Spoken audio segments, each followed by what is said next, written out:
Good morning. Can you hear me out there? Okay. Everybody ready to begin? Good morning, Judge. Yes. Okay. Yes, Judge. Alicia Smith on behalf of the Public Defender's Office. And Katrina Mosiski for the state. And do we have somebody there from pretrial release? Yes, Jonathan Marino, PTR. Okay. Just want to check that you got the warrants that were sent out there via fax. Yes, Judge. Great. Okay. All right. Let's go ahead and get started. Hopefully I did not get my paperwork out of order. If I did, just let me know. First up, I have Gabriel Ayala.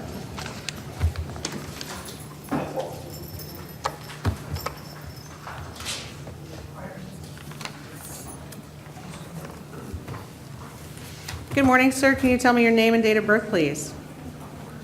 Gabriel Ayala, 1780. All right, sir, you're before the court today charged with disorderly conduct, breach of peace. The court has reviewed the affidavit, finds that there is probable cause to support that. Your bond is $500. Did you want to have a public defender appointed to represent you, sir? Yes, please. Okay, court's going to appoint the public defender. Bond is stayed at $500. Thank you. Judge, pursuant to the state's bond release policy, I would ask for ROR in this case. Please. All right, let me check it out.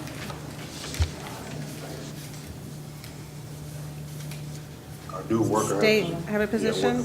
The state will choose to defer to the court on this one, Your Honor. Okay, I think he does actually meet criteria, so, all right. Court will reduce it to PTR, no bond. I mean, no monetary bond. Thank you, Judge. You're welcome. PTR. Thank you, sir. All right, James Russell Campbell.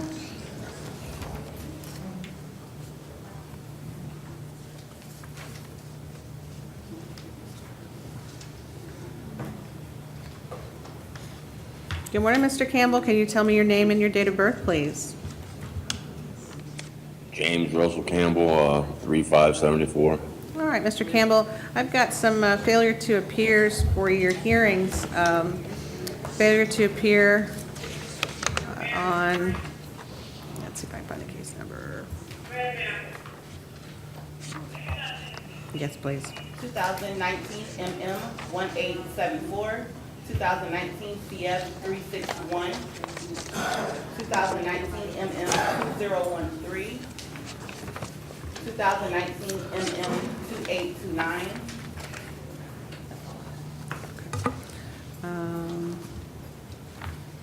All right, so those failure to appear warrants are going to stay in the amounts that they were. So I've got 250, 5,999, 250, and 250 respectively. I don't have a PD sheet, Madam Public Defender. Do you know if he was already appointed? Oh, I do have one, but it's not filled out. Do you know if he already had a public defender? Yes. Okay. Yes, Judge. So, sir, you already have a public defender representing you on all these cases, and you should be brought to the judges who issued the failure to appears. Thank you, sir.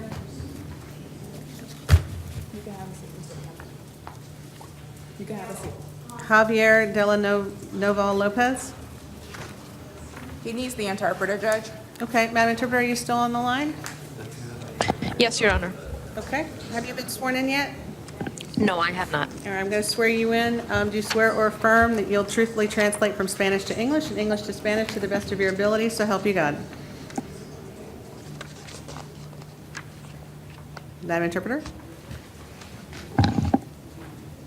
Are you still there? Maybe we lost our interpreter.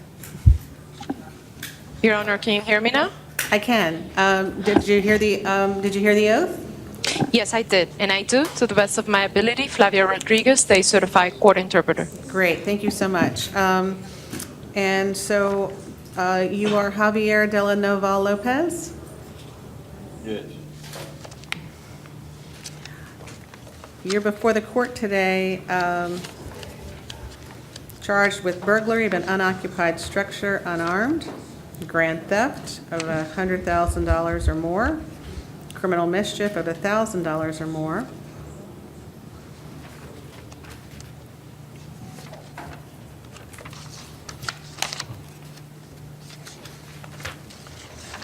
Defense, my paperwork is light on this. Are these the charges out of Broward, or are these charges here that are on a warrant that I don't have a copy of? It appears to be an active warrant out of Osceola, Judge. Okay, so those bonds will remain. It also appears that there's an active warrant out of Broward County. Do you have any information on that? No, Judge. Okay, give me just a second. I'm looking at a hot sheet.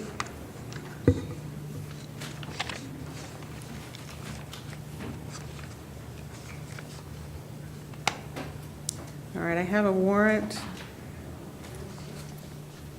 out of Broward County for resisting an officer. There is no bond. So, sir, you have a warrant out of Broward County that does not let me release you. It looks like you have a warrant out of Leon County as well. Burglary of a structure causing over $1,000 in damage, organized scheme to defraud, and I don't see bond information on that one. There definitely is one out of Broward, though. So Broward County will be here to get you within 72 hours, sir. If you're not picked up within that time frame, then you'll be brought back in front of a judge to see what your status is. Do you understand? Yeah. Okay, thank you.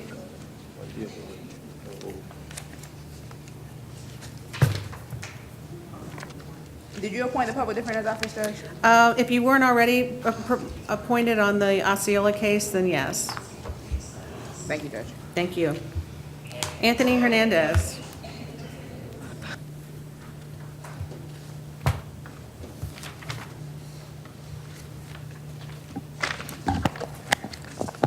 I'm sorry, Your Ma'am? Good morning, y'all. Good morning. Can you tell me your name and date of birth, please? Anthony Gabriel Hernandez, 1990, January 9th. Okay. All right, so you're before the court today charged with driving while your license was suspended or revoked with knowledge.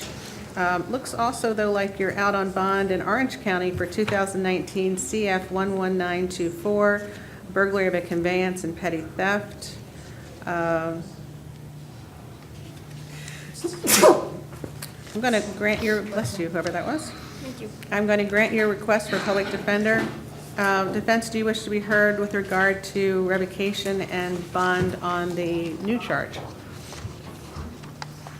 We'd ask that a bond be set. I believe it's set currently at $250, Judge. I'd ask that the bond be stayed as to that. As to the Orange County case, I don't have any information on that. Okay. Court's going to revoke bond on 2019 CF 11924, and it's going to stay the bond on the new charge. Thank you, sir. Thank you, ma'am. I'm sorry, Your Honor. Can you? You keep cutting out from me, Madam Interpreter. Are you there?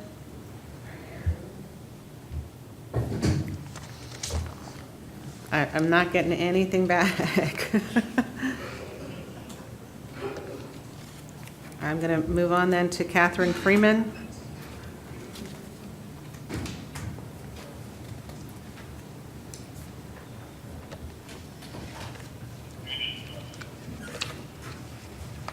Good morning, ma'am. Can you tell me your name and your date of birth, please? Catherine Freeman, 022495.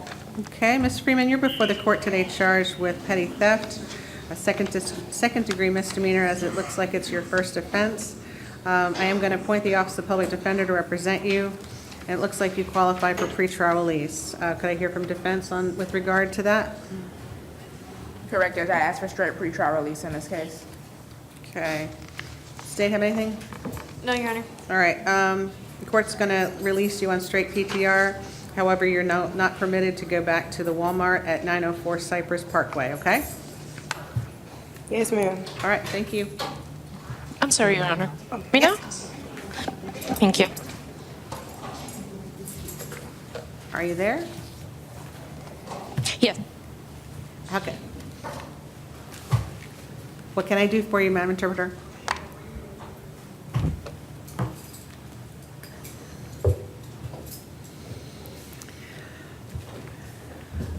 Once again, I can't hear you. We seem to be having a problem with our connection. Next would be Charles Ike, or Ike.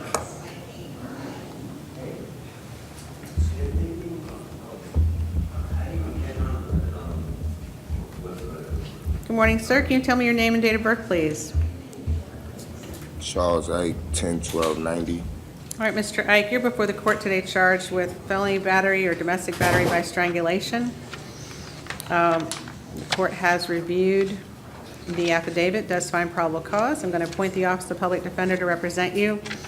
It appears that the attempts to reach the victim have not been successful. What says the state with regard to history and recommendation for bond? We'll defer to the court as to bond. However, we ask that there be no contact with the victim and no possession of weapons, firearms, or ammunition. Okay. Do you have any indication that there are prior domestic violence cases with this defendant or with the defendant and the victim? I do not have that information before me, Your Honor. Your Honor, he does have prior batteries, dating back to 2015, and in 2013, both were dropped. However, the victim is unknown. Okay, so 2015 is the last one, Yes. and they were both dropped? Yes, ma'am. Okay, any other criminal history besides that? No, Your Honor. All right, defense wish to be heard with regard to bond and conditions of release? Yes, Judge, we asked for a $1,000 bond, the no contact, no weapons is fine. Do they live together? No. No, Judge. Okay, It does appear, however, that they have a child in common, Your Honor. all right. That's not my child. They don't. How about you? Okay, Okay, well, then that's wrong in the affidavit, but court's going to do the following. Based on the lack of criminal history, I will accept a recommendation for a $1,000 bond. There'll be no contact between the defendant and the victim, and that means no contact, direct or indirect. They are to maintain a separate residence, and the defendant is not to have any weapons, firearms, or ammunition. If you have any weapons, firearms, or ammunition, sir, you need to surrender them to the Osceola County Sheriff's Office for the duration of this case. So as long as this case is pending, those items would not be in your possession. Do you understand? Yes, ma'am. Okay. All right, public defender appointed, probable cause found. Thank you. You're welcome. Christopher Lamb.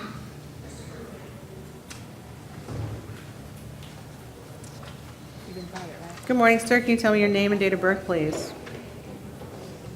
Christopher Scott Lamb, 4576. All right, Mr. Lamb, you're before the court today. It appears you've got a violation of probation warrant or community control, I can't tell which, out of Osceola County.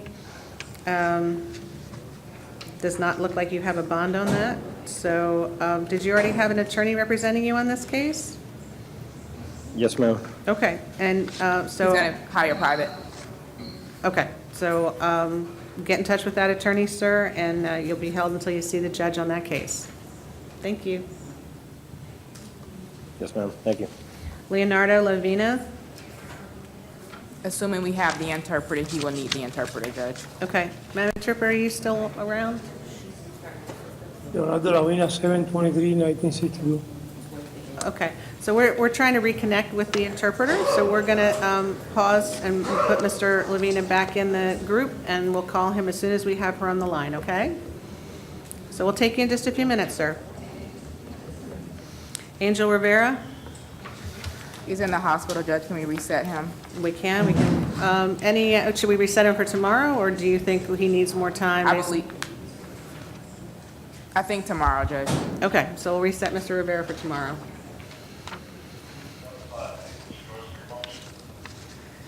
Okay, Hector Sanchez Castro. He needs a Spanish sign language interpreter, Judge. Okay, we don't have a sign interpreter today, so I'm going to have to put Mr. Sanchez Castro in for tomorrow. And we'll make a request to make sure he has somebody to do that for him. Okay. Okay? Abel Candelaria Velasquez. This was a reset.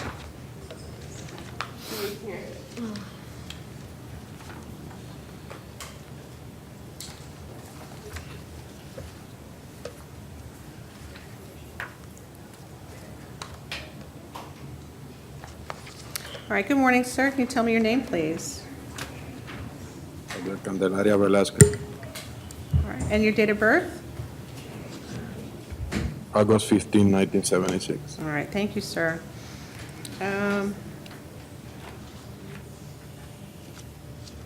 me just a second.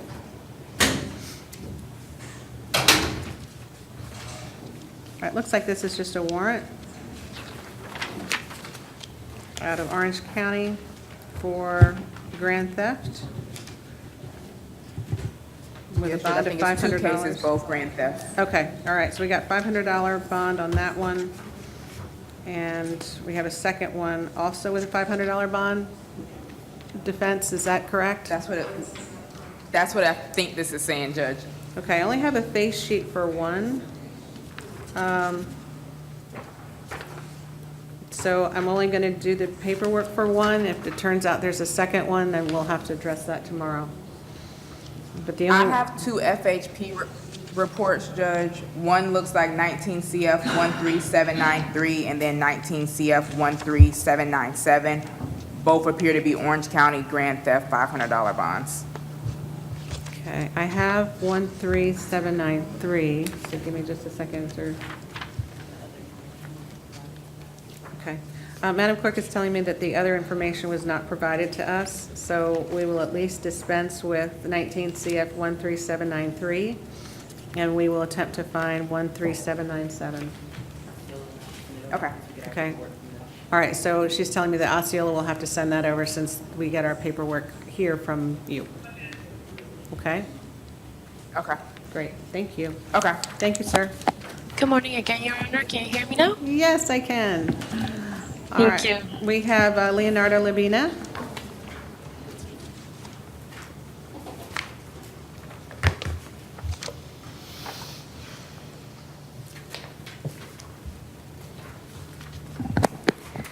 Good morning, sir. Can you tell me your name and your date of birth, please?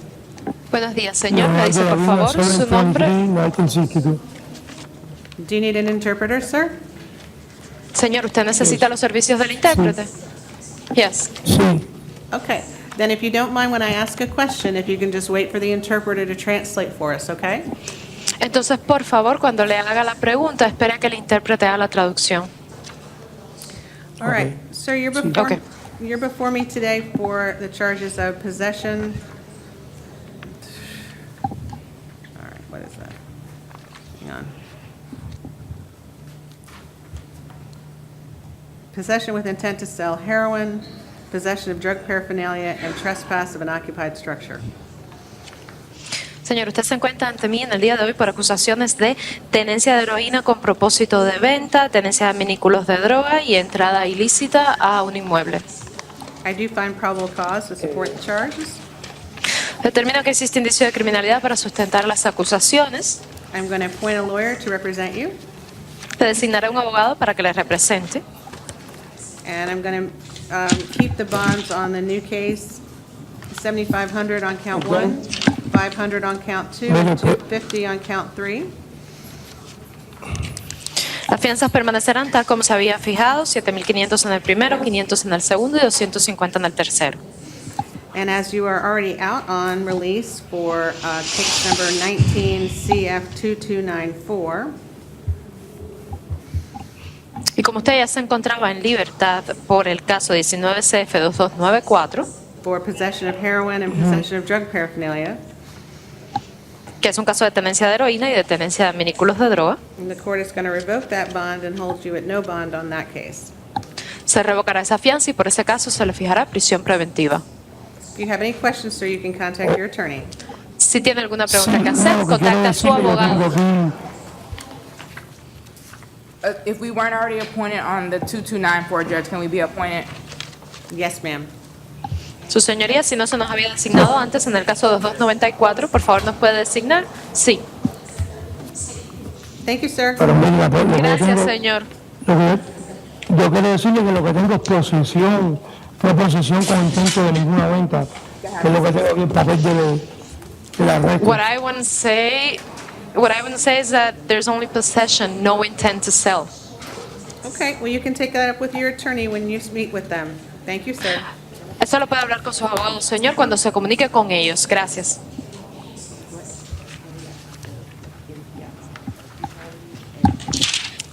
We need clarification on the last gentleman, whether he's out on pretrial release and bond or just bond, what his conditions of release were. Want to make sure I revoke properly.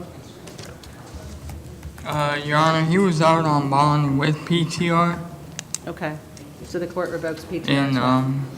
yeah. All right, thank you.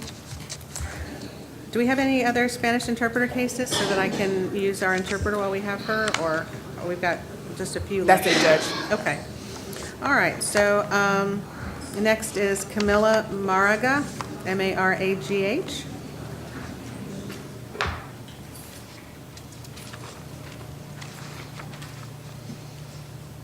Good morning. Good morning, ma'am. Can you tell me your name and your date of birth, please? Kamala Mirage, January 3rd, 1979. Okay, I think we had you with us yesterday, and we were incomplete on addressing your issues. And as I look at the paperwork now, I'm trying to make sure I remember what that was. Defense, do you remember what we'd missed on her?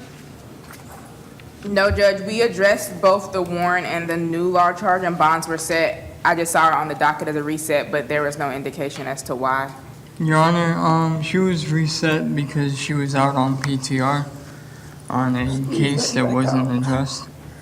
Okay, was that 2019 CT 3410? Yes, ma'am. Okay, so we have to address that then. For driving. Yes. Please. Am I gonna get it back again? Okay, do you have a public defender or a lawyer on that case, ma'am? I have a public defender. I was supposed to be going to court tomorrow, ma'am. I had all my money to go pay everything in this case that I just picked up, ma'am. This is, Yeah, you don't want to talk too much because we're online and anybody can hear you. I'm so- sorry. That's I'm okay. just nervous. We're just trying to protect your constitutional rights, okay?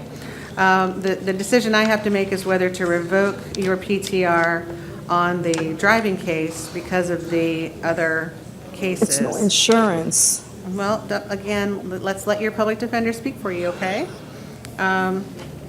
So defense, do you have any dates that would be helpful to me as to whether these warrants preceded that PTR release or whether PTR is subsequent?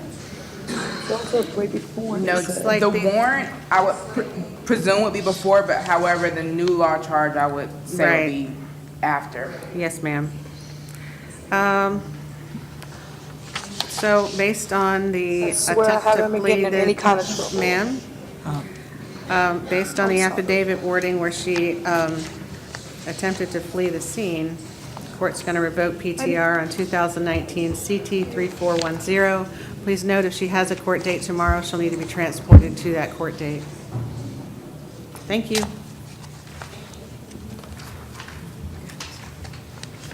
Georgie Torres Cruz.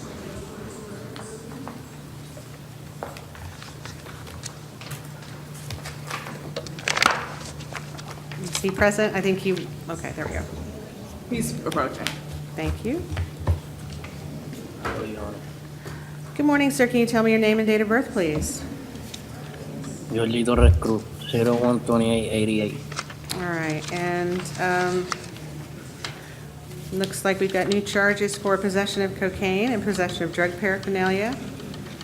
I'm going to, I don't have a sheet for the public defender on this. Sir, did you want to have a lawyer appointed to represent you? Love to. Okay. Yes, ma'am.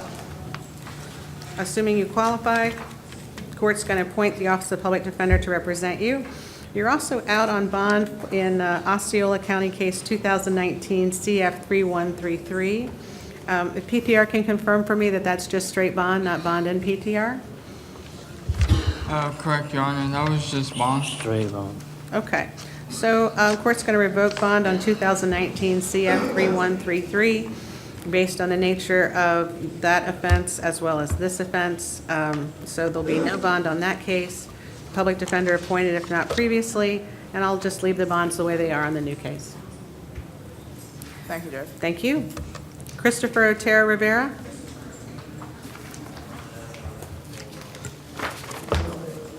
They gotta unlock the back, Judge. Okay.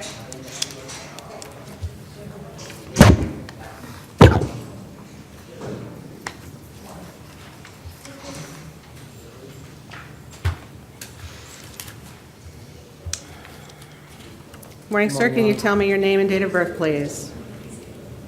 Christopher Otero Rivera, 11/19/1987. Okay.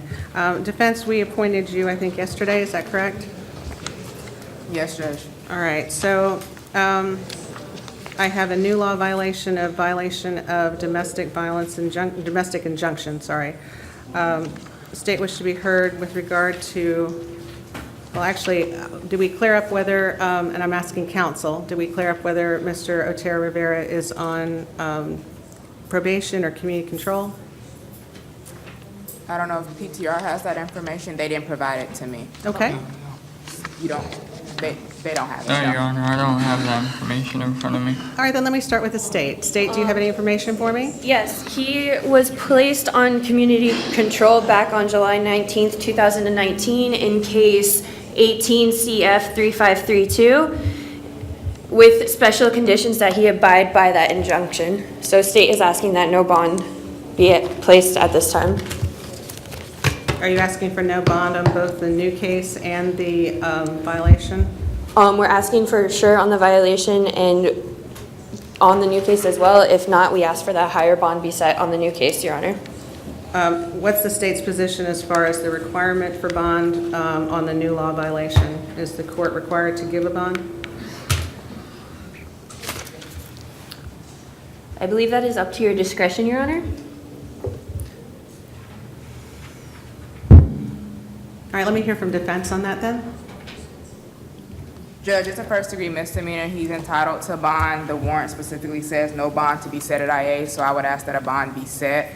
As to the violation of probation, there's no, I understand that the state is indicating he was on probation. PTR hasn't run a rap to indicate that he's on probation. There's no on-view violation or anything indicated even within the warrant that he's on probation and that there should be a finding of a violation of probation. So at the very least, I ask that a bond be set as to the violation of injunction and no action until a VOP warrant is issued as to an alleged or purported violation of probation.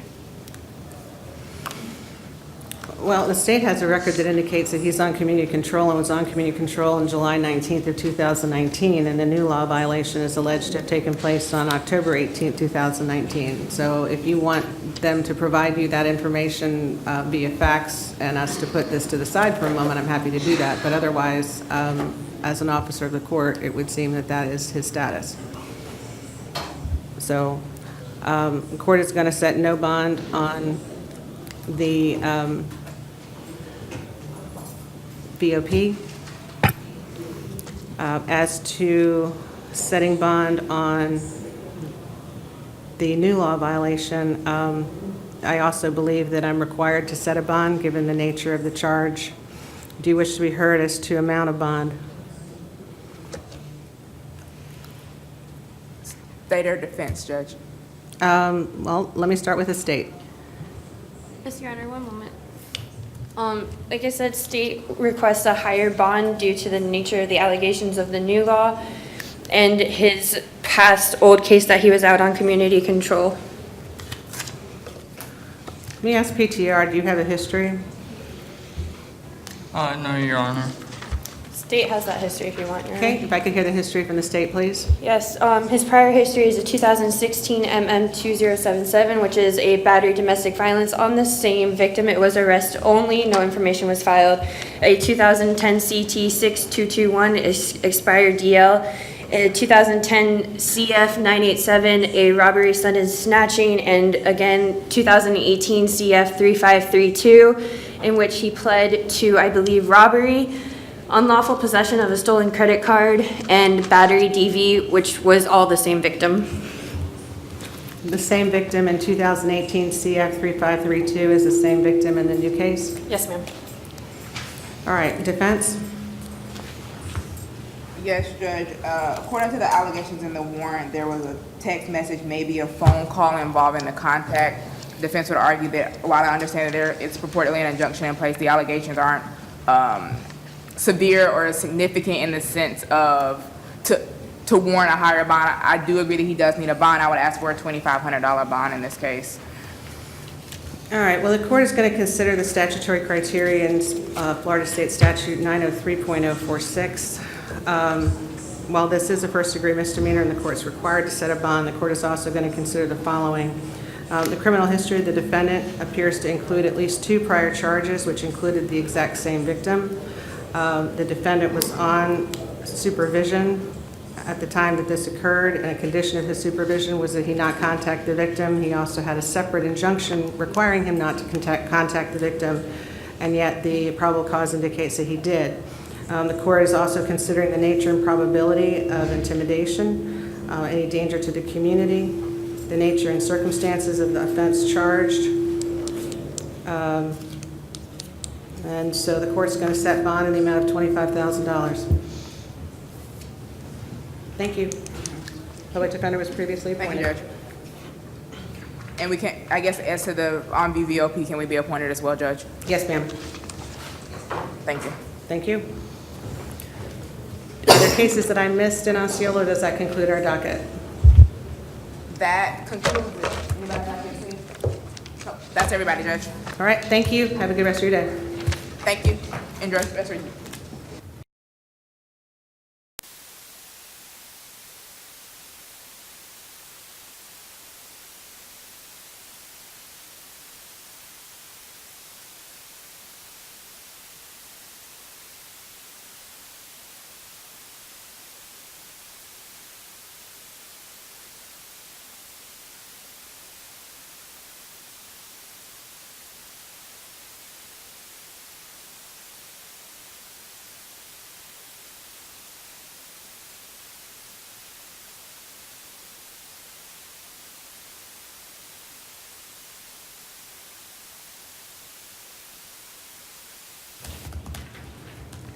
Madam Interpreter, do we still have you on the line? Yes, Your Honor. Can you hear me? I can. All right, so we're Thank going you. to do interpreter cases first for you. So this begins initial appearances. If I could have the attorneys identify themselves for the record, please. Katrina Mosiski for the State Attorney's Office. Courtney Daly for the Public Defender's Office. All right, first I have Florentino Aguirre. Sir, are you Florentino Aguirre? Sí.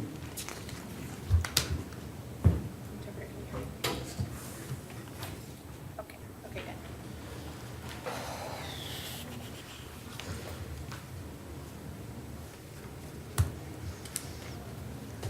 Sir, can you tell me your name and your date of birth, please? Florentino Aguirre, enero 4 de 1968. Is the victim present? Florentino Aguirre, January 4th, 1960.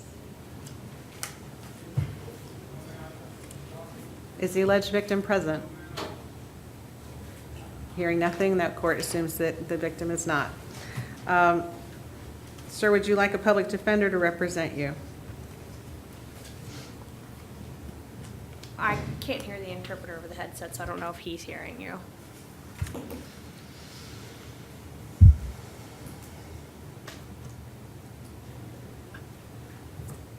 Madam Interpreter, are you getting, can you try to elicit a response to see if the headsets are working?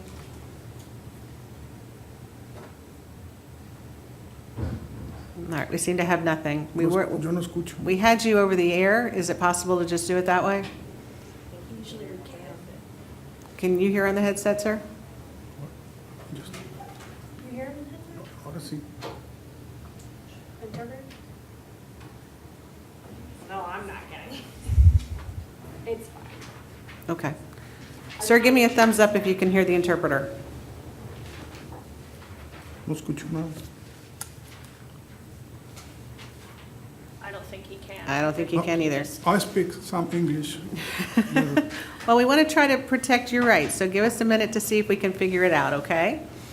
Madam Interpreter, if you can hear me, our headsets are not working. If you want to go back to just doing it so that we can hear you on the speaker system. I think that'd be fine. I'll give you a minute to see if you respond, and if not, then I'll move on to the other cases. Okay,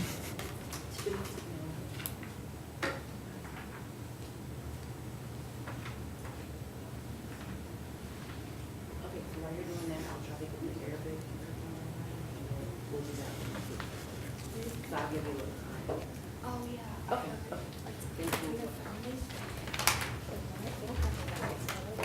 Okay, we're going to have to pass you for a few minutes. We're going to get her back on the line. It'll be okay. And just do it over the air. Yeah. All right, so we have a client who needs Arabic interpreters. We're going to try to reach the Arabic interpreter at this point. Okay.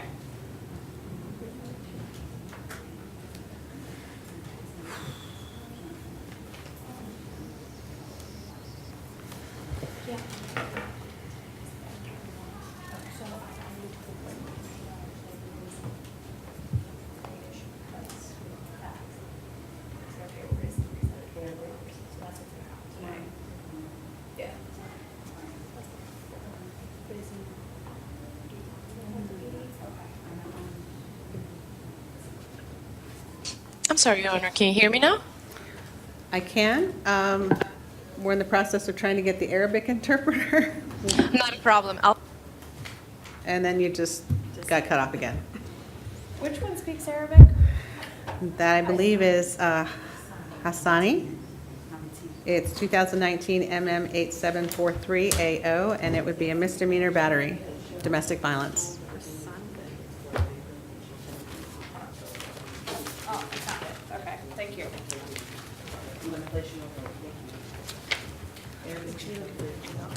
Okay. What do I do?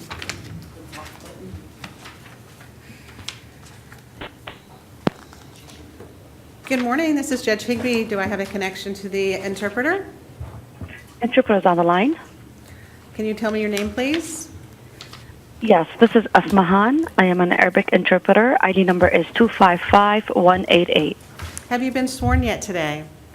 No. Okay, I'm going to swear you in. Do you swear or affirm you'll translate truthfully from English to Arabic and Arabic to English to the best of your ability, so help you God? I do. All right. I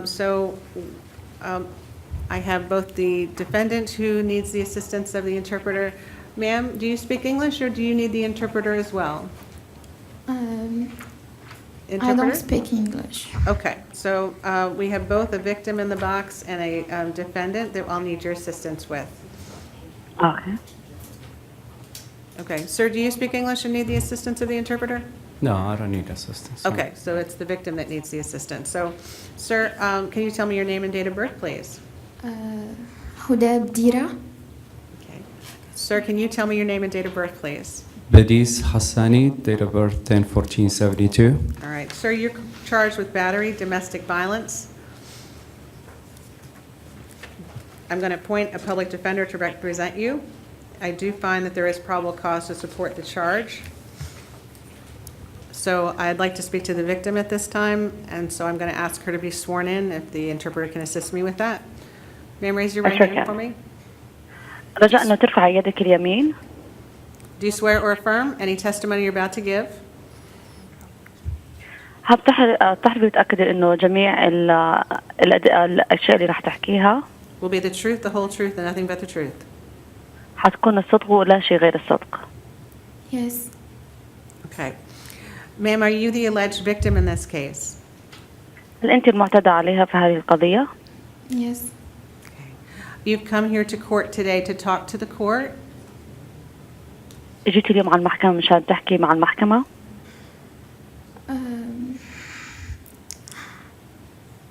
Yes, I don't want him to go to jail.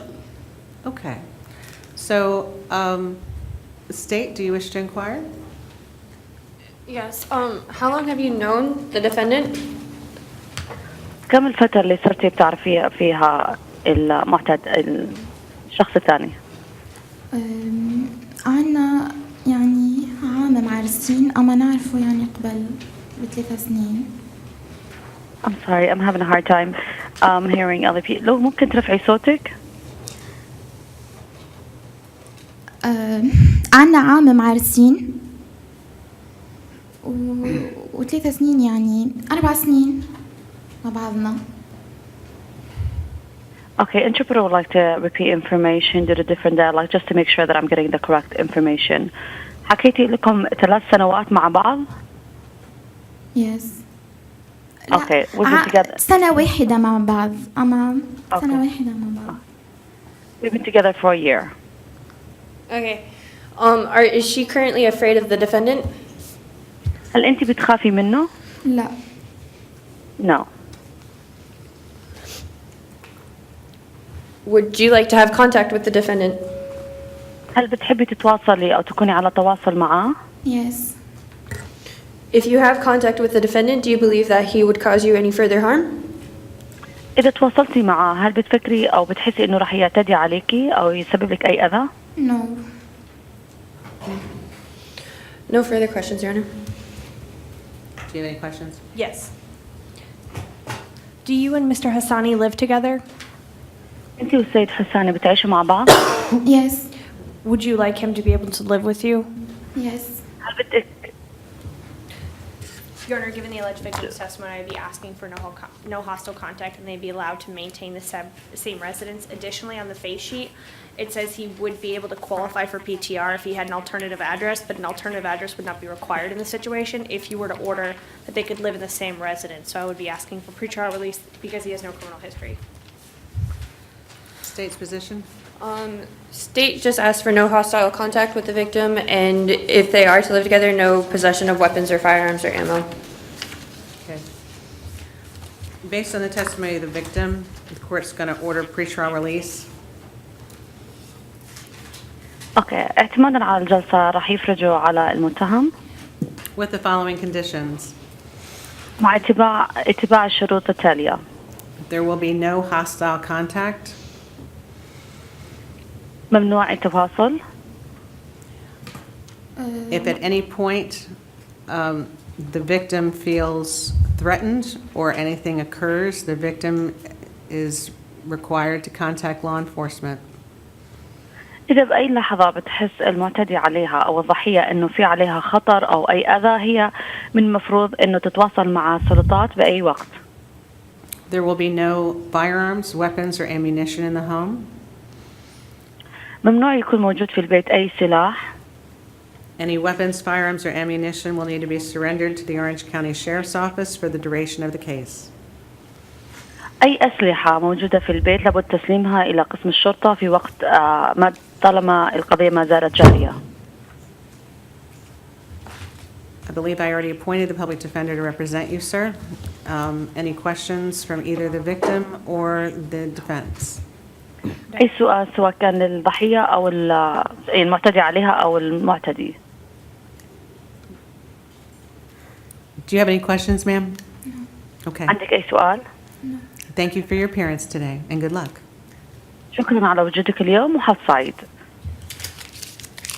Is there anything else I can assist with? No, thank you so much. Have a good day. You're very welcome. Thank you, you too. Bye-bye.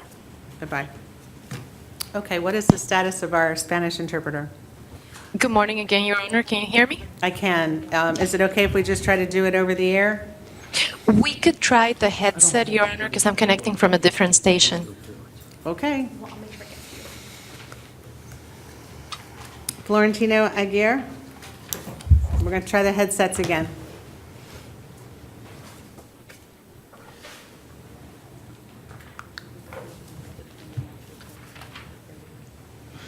Sí. Your Honor, he can hear me now. Okay. Good morning, sir. Can you tell me again your name and date of birth, please?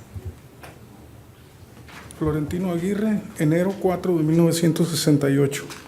Florentino Aguirre, January 4th, 1968. All right. Sir, you're before the court charged with battery, domestic violence by strangulation. The court does find that there's probable cause to support the charge. Did you want to have an attorney represent you? Sí. Yes. Can you afford your own attorney, or are you in the need of, would you like to have a public defender appointed for you? No, yo pago un abogado. No, I'll pay an attorney. Okay, sir. The victim is not present. As such, what says the state with regard to bond or conditions of release? Okay, we're gonna ask for no contact and no possession of weapons, firearms, or ammunition, sorry. Okay. I didn't pull the PTR face sheet. Do you have that, or do you have criminal history to assist the court while I look? Your Honor, I have a face sheet. Okay, that'd be great. Thank you. Let me just borrow it for just a second.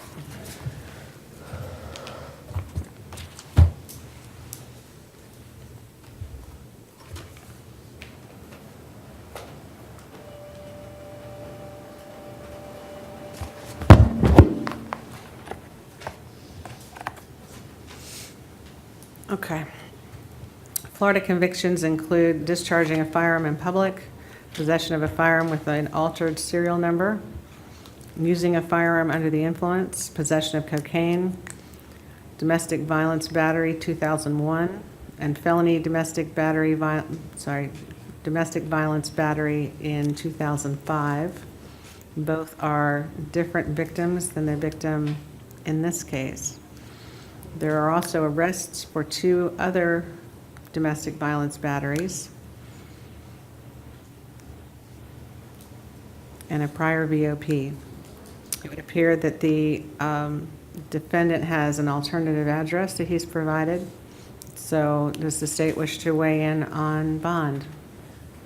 State will defer to court's judgment on bond, and we just renew our request that absolutely no weapons, firearms, or ammunition are in possession. Okay. And no contact. Based on the fact that there are 4 prior arrests for domestic violence and 2 prior convictions for domestic violence, as well as several weapons charges, the court is going to set bond in the amount of $5,000. There will be no contact with the victim.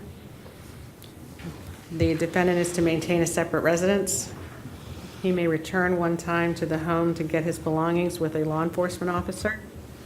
He's to have no weapons, firearms, or ammunition. Any weapons, firearms, or ammunition should be surrendered to the Apopka Police Department within 24 hours of his release. Yo no tengo ningún arma. No tengo. Sir, do- I don't have any firearms. I don't have any. That's good. Sir, do you understand the no contact sheet that you just read in Spanish and signed? Sí, sí, la entiendo. Yes, I understand. And do you understand that any violation of this order by having contact with her in any of these ways could violate your terms and conditions of release and bring you back here on a no bond status? Sí. Okay. Yes. All right. Thank you, sir. Una pregunta nada más. Para pasar por mi carro y por mis cosas a la casa, que me acompañe un oficial. I do have just one question. If I want to go back to the home to get my car and my belongings, do I have to be accompanied by a police officer? You do, sir. Ok, perfecto. Thank you. Okay, perfect. Gracias. You're welcome. Imelda Rodriguez Benitez.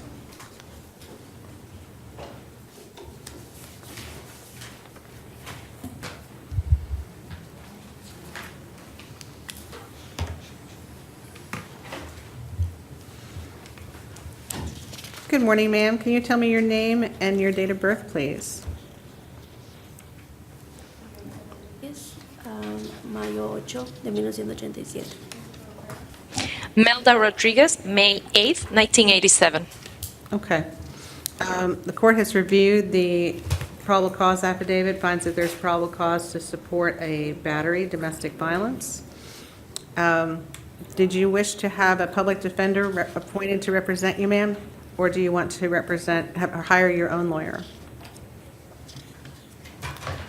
Yo no tengo dinero para un abogado. I don't have the means to pay an attorney. Okay, so this time the court's going to appoint the Office of the Public Defender to represent you. The victim is not present. Does the state wish to be heard regarding bond and conditions of release? Again, we'll defer to you on bond, Your Honor. However, we do ask that there be no contact with the victim and no possession of weapons, firearms, or ammunition. Defense, do you have information with regard to her living situation? Your Honor, if you would just give me a moment to inquire with her. Yes, I'll know ma'am. at this point she has no criminal history and qualifies for PTR if she could provide an alternative address. So I'm going to see if she can do that. Okay.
Okay, my question is, you have another Okay.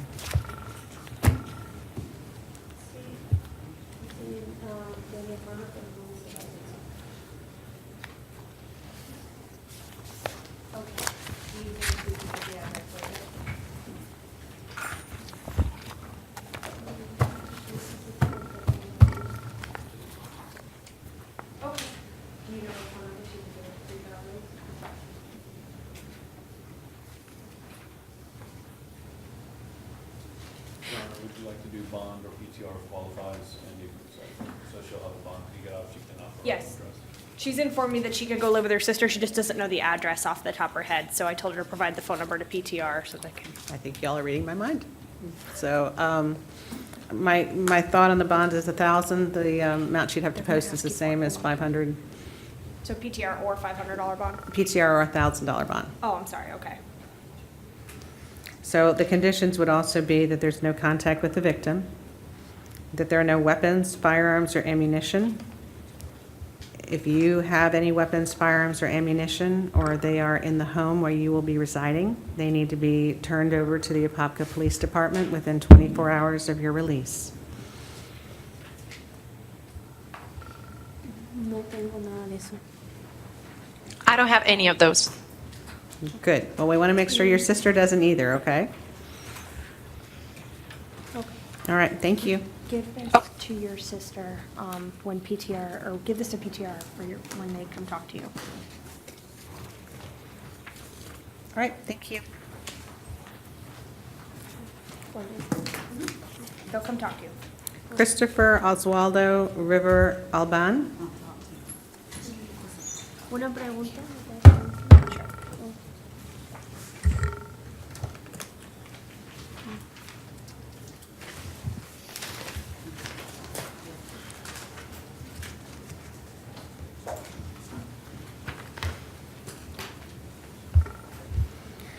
Good morning, sir. Can you tell me your name, please? Christopher Rivera. Christopher Rivera. Your date of birth? 16 de julio de 1996. July 16th, 1996. All right, sir, you're before the court today charged with driving while your license was suspended or revoked, with 2 prior convictions for driving while your license was suspended or revoked. The court finds that there's probable cause to support that charge. Do you want to have a public defender appointed to represent you, or can you afford your own lawyer? Desearía que me asignen un defensor público. I would like to have a public defender appointed. Okay, court's going to appoint the Office of the Public Defender to represent you. It would also appear that you are currently out on probation in Osceola County for driving while license suspended or revoked. And that is case number 2019 CT 2872. The last conviction we have for driving while license suspended is September 6th of 2019, which is a little more than a month ago. Court has had the opportunity to review the defendant's driving record, and will do the following. Court finds an on-view violation of probation in 2019 CT 2872. I think I can hold him for with no bond for 72 hours for them to do the affidavit. Is that correct? Yes, Your Honor. Okay. Court's going to set bond in this case in the amount of $5,000, because it would appear thus far that the point has not been made. You have an attorney, sir? You can talk to your lawyer. Come see you. ¿Quién me va a venir a ver? An attorney. Just soon. Ya, pero tengo una pregunta. Mire, yo ayer cuando ingresé aquí me dieron un bond de $2,500. Entonces, No, sure. How about the facts? Okay, we're done. I'm good with him. What is going on with me? Yeah, I'm good with him. An attorney's in the front. You have to stay. That's why. ¿Se habla español or Portuguese? Português. Good morning, sir. Can you tell me your name, please? He speaks Portuguese, so we might have to switch interpreters. Okay. So we're gonna pass you for just a minute, sir.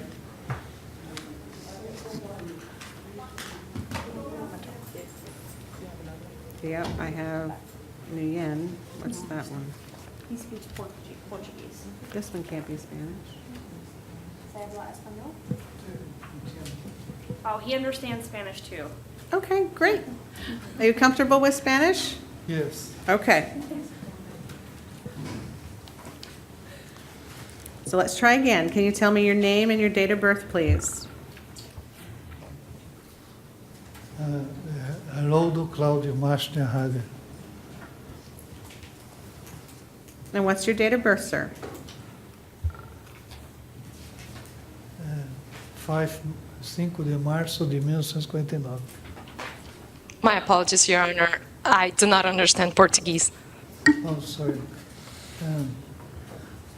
5 March 1949. Okay, we got it in English, so that's good to go. Sir, you're before the court today charged with failing to appear on a charge of driving while license suspended or revoked out of Polk County.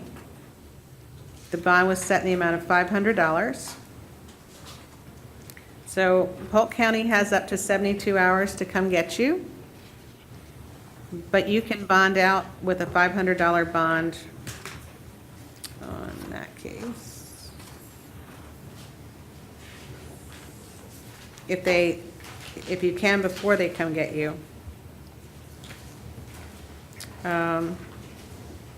I think it's just one case. Do you have just one case?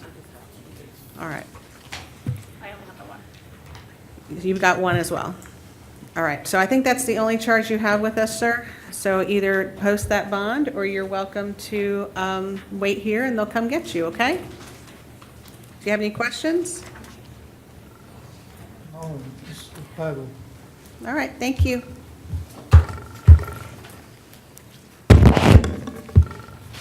Roy Lee Levitt. You Mr. Levitt? Yes, ma'am. All right, come on up. And Madam Interpreter, thank you so much for your help. I think we've concluded our Spanish interpreter cases. You're very welcome, Your Honor. Have a very good day, and I apologize for the inconvenience. Oh, no, we figured it out. Have a good day. Thank you. All right, sir, you're before me today charged with petty theft. State in a position to be able to make offers today or not? No, Your Honor. Okay. So, sir, I'm going to appoint the Office of Public Defender to represent you. And let's take a look at your history. Yeah, it would seem that this is probably going to be a felony petty theft. They're not gonna give you an offer because of that. Are we passing the Vietnamese cases? Yes. Okay. All right, so court's going to set bond in the amount of $1,000, which I think is the felony amount based on the history I see. And there is to be no return to Publix, located at 1400 East Colonial Drive. So public defender appointed, bond conditions are given, probable cause found. Thank you. 1,000. Michael Precas. Good morning, Mr. Precas. Good morning. You're before the court today, charged with possession of methamphetamine, possession of drug paraphernalia, 2 counts. Court does find that there's probable cause to support that charge. Did you want an attorney to represent you, sir? Public defender? They are good attorneys, so I'm going to appoint the Office of the Public Defender to represent you. I don't see anything in the history that changes the bonds. I'm going to leave them stayed at the original amount. Which are, just so I can write them Sorry, I down. keep forgetting to do that for you. $1,000 on count 1, $100 on count 2, and $100 on count 3. Thank you, sir. Good luck. Oh, wait, let's see. Is this his as well? We got a battery case. Are you Mr.? I did have a second case. Yep. All right, we got a second case for you too, sir. It's 2019 MM 8712. And this is a battery. Court finds that there is probable cause to support that.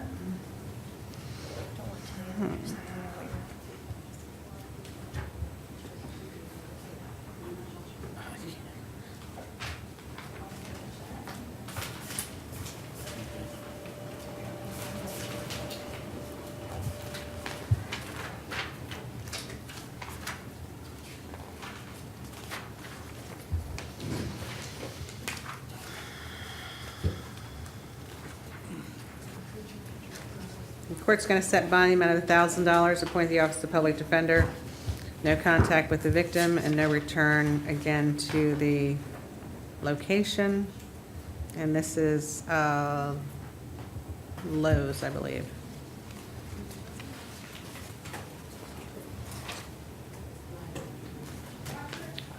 Yeah, no return to Good Homes Road and West Colonial Drive, which I believe is the Lowe's. Okay. Bond $500? Bond is 1,000. 1,000, okay.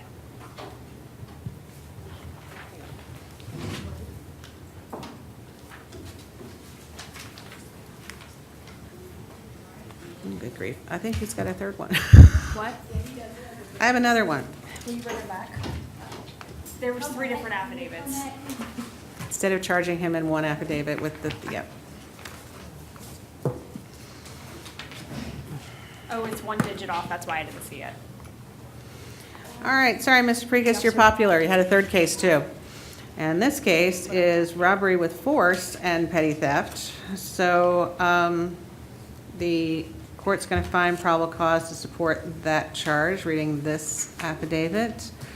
Bond is going to be set in the amount of $5,000 in count 1, $500 in count 2.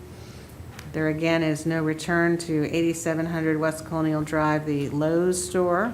Public defender is appointed. I think that's the end of Mr. Precas. Donald Hecker. Are you Mr. Hecker? No, he's in the back. Private attorney. That's the private attorney case.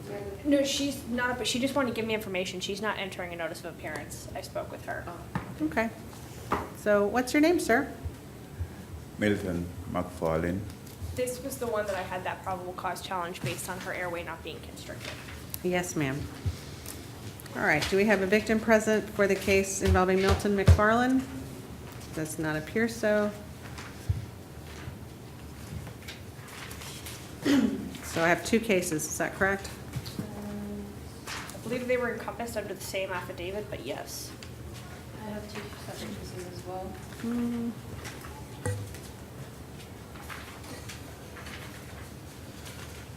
Yeah, I just had the same affidavit twice. So, sir, you're before the court today charged with two cases. It looks, let's see.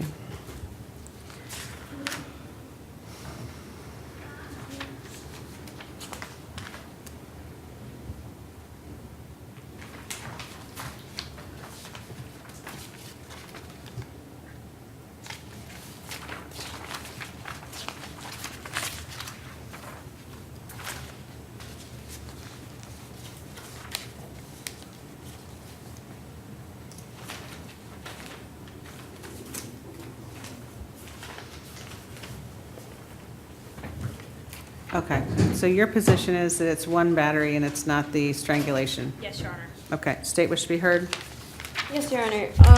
In the affidavit, it does say that he choked her, and that when she was being choked, she felt scared, and that there was a squeeze with her neck, which state would then make the argument that that provides probable cause for strangulation.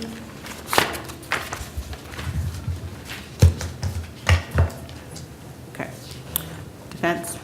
Yes, Your Honor. The first element of battery by strangulation requires that the airway be restricted for normal breathing. Based on the four corners of the affidavit, she said, my airway was not restricted, therefore there is no probable cause for battery by strangulation because not all three elements, if assumed to be true in the four corners of the affidavit, cannot be met. Okay. State, would you like 24 hours to investigate? Yes, please. Would you set a bond in the meantime so that he's able to bond out? Well, if I'm giving them 24 hours to add to their affidavit, then how about I give an option? That either I give the state 24 hours to find it, or in the meantime, I can set a bond on the charges as charged? Yes, that's what I'd be asking for. Is that what you're asking for? Yeah, so that he's not held no bond another night if he has the means to bond out. I understand. Yes. Okay, so as to 2019-14956, I'm going to appoint the Office of the Public Defender. I'm going to give the state 24 hours to produce more information which would meet the criteria for a battery by strangulation. In the meantime, give me a minute to look at the history.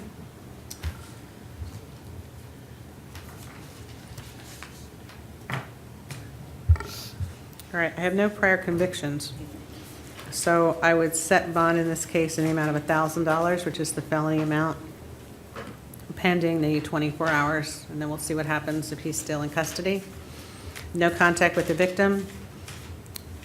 Do the victim and the defendant live together?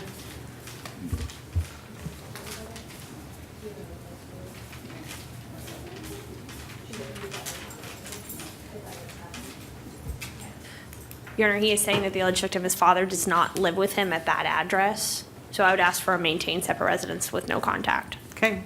The victim and the defendant will maintain separate residence, no contact. And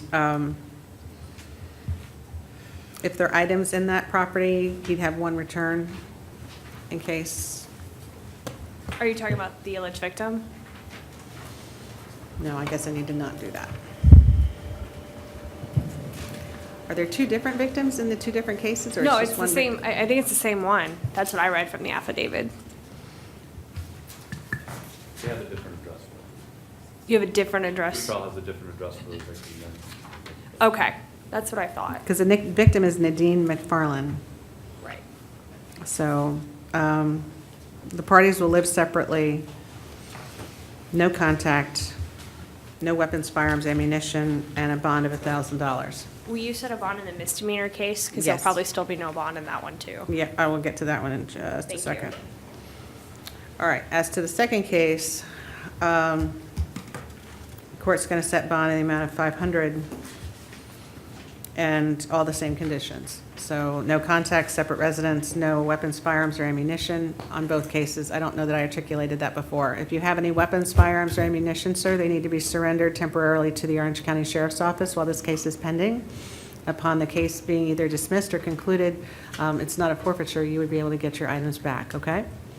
Do you understand the instructions? Yes, Your Honor. Okay, thank you, sir. Thank you, sir.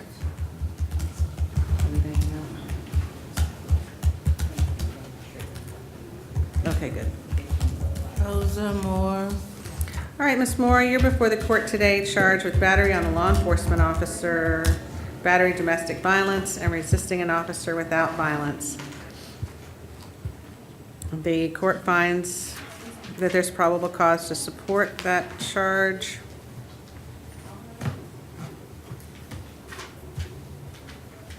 Court also finds that you are out on 2019 CF 10877. May I which be is- heard on that one?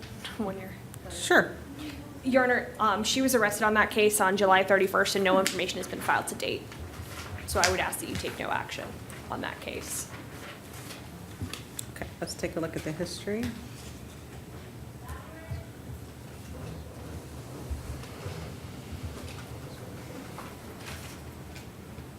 State, have you made a filing decision on the, do you need the case number again? I have it, Your Honor. There has not been a filing decision as of yet. Okay.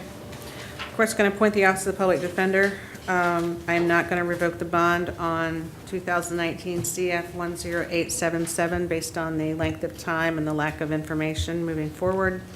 The court is, however, going to set bond in count one in the amount of $1,000. There's to be no contact between the defendant and the victim. The victim is, the defendant is to live in a separate residence. No weapons, firearms, or ammunition. Any weapons, firearms, or ammunition would need to be surrendered.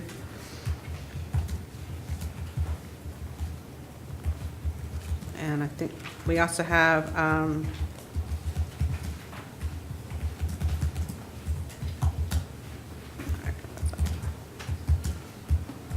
bond is to resisting an officer without violence will be $150. Battery on a law enforcement officer, $1,500. And battery domestic violence will be $150. Anything else from the state? No, Your Honor. Okay. Any questions, ma'am? I plead not guilty. Okay, good. You can hang on to that. We'll see you next time. Thank you. Next, please. Can you tell me your name, please? Mia Thomas, All right, and Ms. Thomas, what's your date of birth, please? October 6, 1988. All right. You're before the court today charged with aggravated battery with a weapon, domestic violence. The court does find that there's probable cause to support that.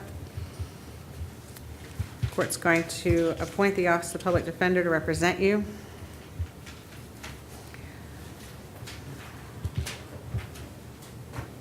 Give me just a moment.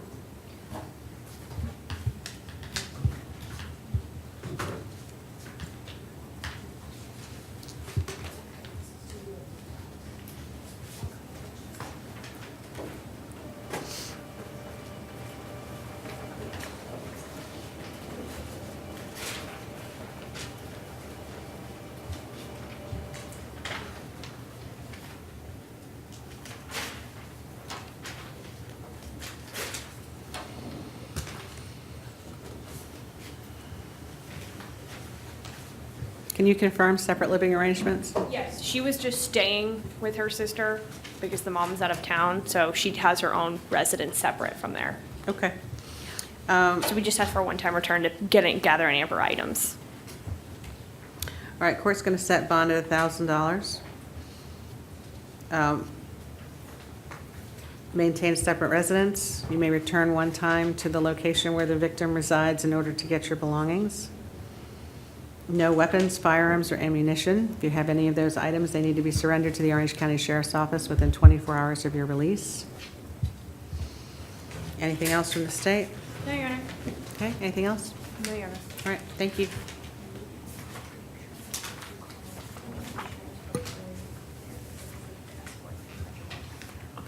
Next, please.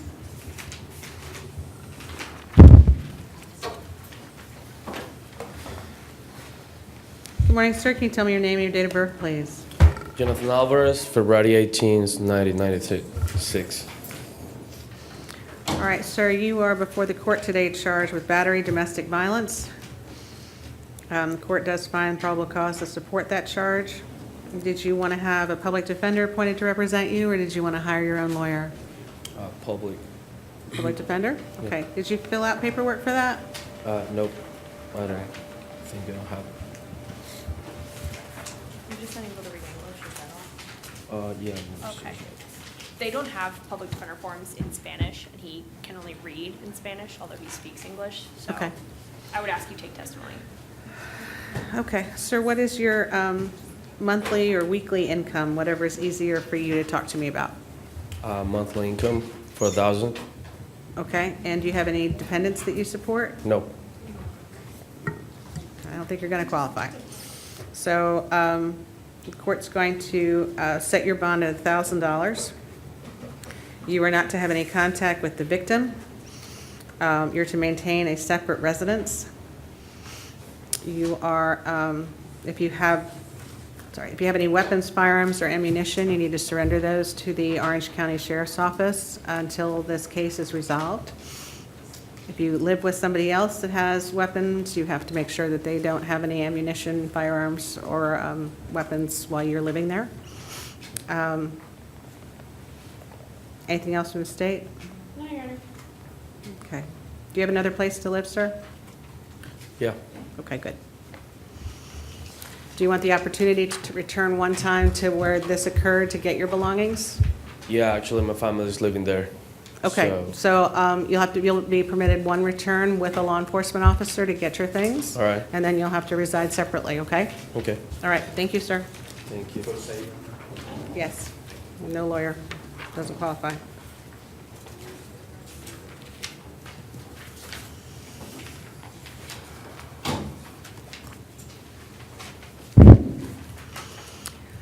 Good morning, can you tell me your name and date of birth, please? Good morning. My name is Patience Sandy, and my date of birth is April 12th of 92. Okay. Ma'am, you're before the court today charged with battery, dating violence. Give me just one moment. Court finds that there is probable cause to support that charge. And it looks like you filled out paperwork to have a public defender, and one was appointed for you. So the court's going to appoint the public defender's office to represent you.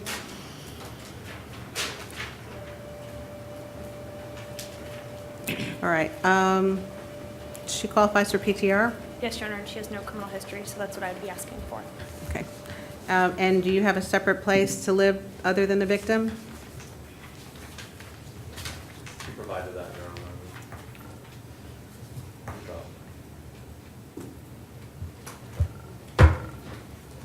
Okay, defendant provided alternate address, great. All right, so the court's going to release you on pretrial release based on your lack of any kind of criminal history. That means you don't have to post a monetary bond. I am going to order that you have no contact whatsoever with the victim, and you're going to sign that form that says that you're not going to do that. I want to make sure that you read that form so you understand what contact means. If you have any questions, you can ask your attorney who's standing next to you. You're not familiar with this system, so I want to make sure you understand that form.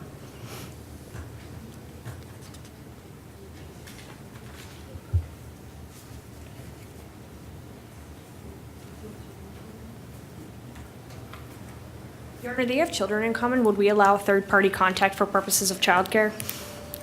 They can communicate via the Talking Parents application, which is free.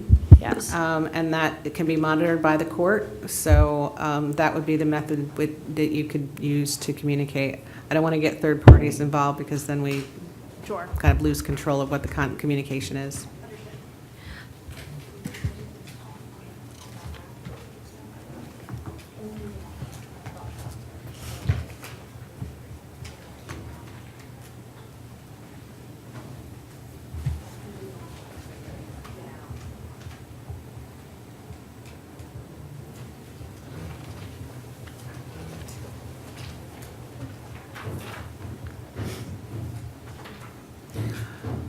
All right, so the rest of the restrictions are going to be as follows. Defendant is to provide, she already did provide an alternate address, so she's to remain in a separate residence from the victim. You may return one time with law enforcement to get your belongings if you have belongings at the location where this occurred. You're not to have any weapons, firearms, or ammunition or access to same while this case is pending. So wherever you move to, please make sure that they don't have those items. Any of those items would need to be surrendered temporarily to the Orange County Sheriff's Office. Upon termination of the case, they would be returned to either you or whoever you're living with. Do you understand? Yes. Okay, thank you.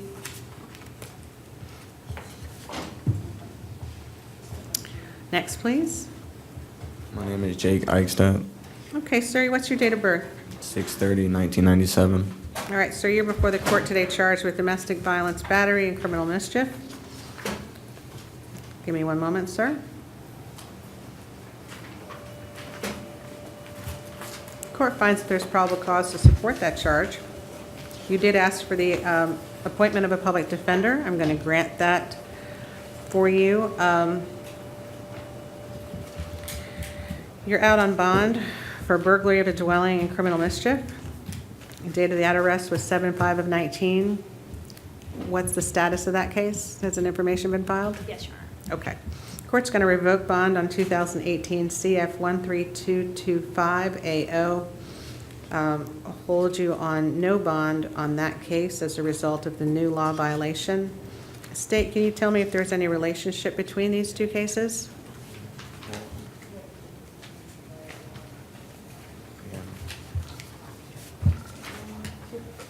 Give me one moment, Your Honor. Yes, ma'am.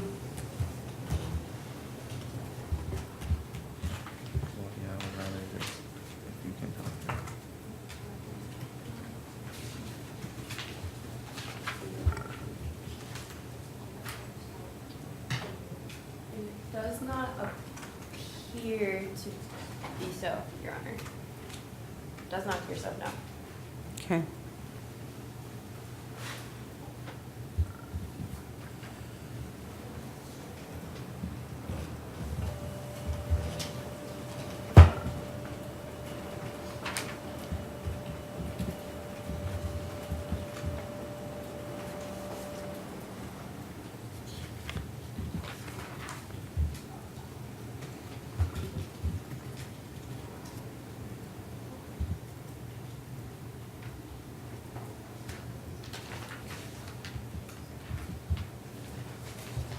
Okay, based on the history of the defendant and the nature of the allegations, the court's going to set bond in the new case in the amount of $5,000 as to count one, $150 as to count two.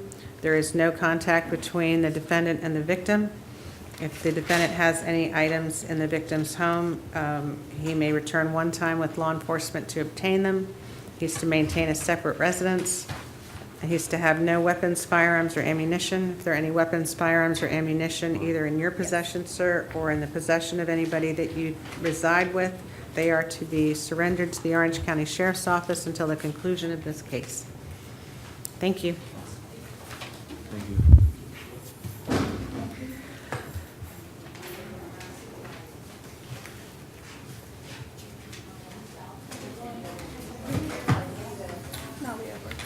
What was last name? Edwards. Edwards? Is it under felony or? Yeah, felony.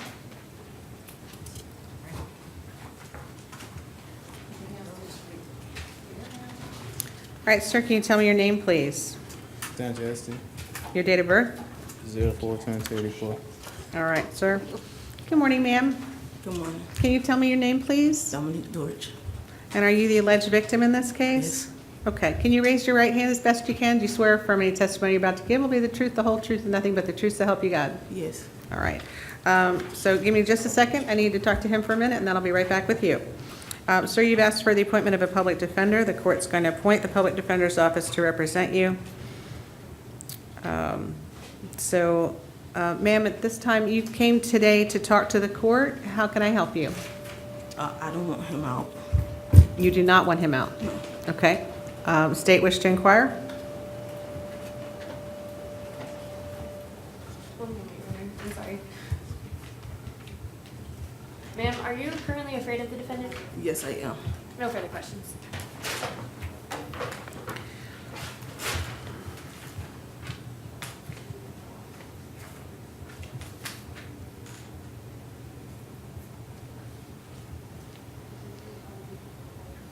When you're ready.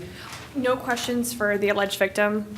I just wanted to note that Mr. Edstein does qualify for pretrial release if he provides an alternative address, so I would ask for bond or PTR if the court's inclined. He's let me know that he can provide one now. Based on his history, I'm not going to do PTR. Okay. So ma'am, I'm obligated under Florida statutes to give him a bond, so I can't keep him in custody. But what I can do is to set a monetary bond that's consistent with his history. I can order that he have no contact whatsoever with you. I can order that if he has any weapons, firearms, or ammunition, that he has to surrender those to Orange County Sheriff's Office while this case is pending. If he has any belongings in your house, then he would be permitted one time with a law enforcement officer, not by himself, but with a police officer, to come and get those things. Is there anything else that you would ask the court to impose as a condition of his release that might be of help to you? The stuff that's at the apartment now, I won't no longer be there. So. Okay. Was the apartment in his name or your name? No, it's in mine. Okay, so where have you gone? You went don't to need a to tell me where you went, but I just mean that if that's your place to live, why do you? I'm in the process of moving. Okay. So you won't be going back to that apartment? And all your belongings have been removed? Are already gone. Mines are gone. Okay. So then I would just make sure that you live in separate residences and that he has no contact with you. Do you share any children together? No. Okay, is there any reason why you would have to have any contact with him in the future? No? Okay, just out loud. Is there anything else that you wanted to talk to me about? Do you understand that I have to set him a bond? Okay. Do you have any other questions, State? No, Your Honor. Okay. All right, thank you very much for being here, ma'am. So at this time, the court's going to order no contact. Sir, you've signed this form. Did you read it fully and understand what it says? Yes, Your Honor. Okay, and you understand that you can't have any in-person contact, you can't write to her, you can't telephone her, you can't page her, you can't text her, you can't email her, you can't leave her any cards or notes, you can't have anyone else try to deliver messages to her, you can't do anything that intimidates her in any way, and you can't communicate with her in any way, including social media. Do you understand that? Yes, Your Honor. Okay, were you listening to me during that time, or do you need me to repeat anything? Yeah, I read everything. Okay, so do you understand that if you violate any of these conditions, that you could end up back in jail and be held on no bond whatsoever? Do you understand that? Yes, Your Honor. Okay, court signed the no contact form, so all of those forms of no contact are in place. So if any contact is made with you, you can contact the state attorney's office or you can contact law enforcement. Yes. All right, additionally, sir, the court's going to set your bond in the amount of $2,500 based on your history. Public defender is appointed. No weapons, firearms, or ammunition. If you have any weapons, firearms, or ammunition, they are to be surrendered to the Orange County Sheriff's Office. That also means that if you reside with anybody who has weapons, firearms,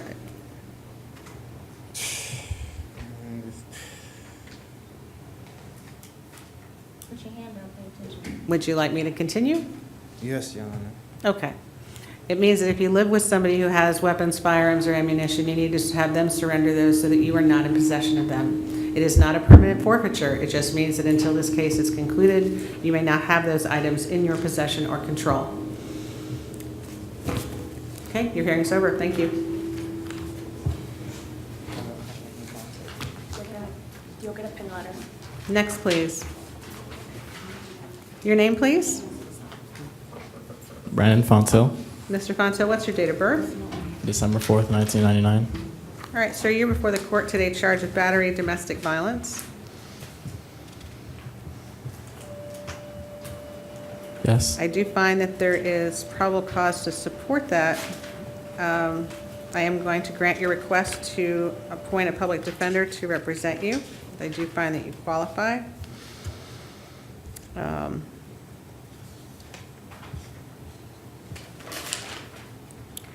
All right, doesn't look like you have any criminal history whatsoever. No. You did provide an alternate address that's been verified. The court is, in this instance, then going to put you out on PTR, which means that you don't have to post a monetary bond. Okay. Do you have belongings located at the residence where the Yes, I victim do. lives? Okay, so I'm going to do the following. I want you to pay attention. First of all, you're being handed a form that has no contact provisions on it. So I want to make sure that you read that uninterrupted and sign it, and that you understand everything that it says, okay?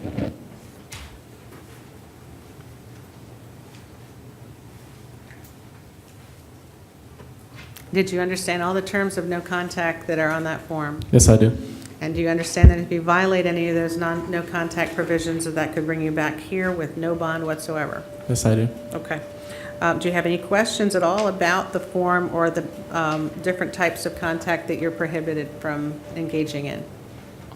Will I be allowed to go back and receive my belongings from Yeah, the we're going property? to cover that. So you can go back one time with a law enforcement officer and get what belongings you need. And then you have to maintain a separate residence. You're not allowed to have any weapons, firearms, or ammunition. If you have any weapons, firearms, or ammunition, you need to surrender them to the Orange County Sheriff's Office until this case is over.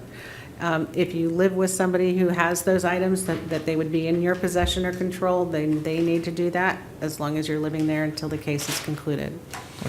I've appointed an attorney for you. I found probable cause, and I think that's it. So do you have any questions for your attorney? All right, thank you, sir. Contact our office when you're released. Contact us when you're released. Next, please. Good afternoon, ma'am. Can you tell me your name and date of birth, please? Yes, my name is Elisa Melendez, and my birthday is 5/25/66. Okay. All right, you're before me today, ma'am, charged with battery, domestic violence, or dating violence. I do find that there is probable cause to support that. You have requested the appointment of a public defender. I do find that you qualify for one, so Yes, I'm going to ma'am. appoint their office to represent you.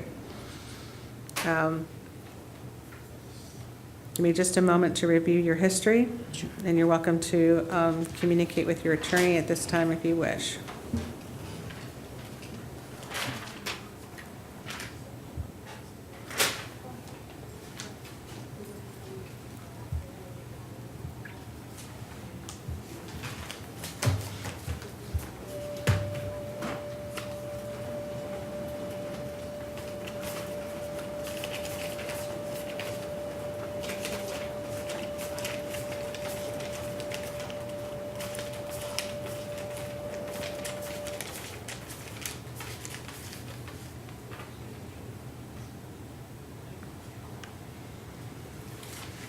Okay, any information that I need to hear? She has an alternative place to reside at, but she would need a one-time return with law enforcement. Okay.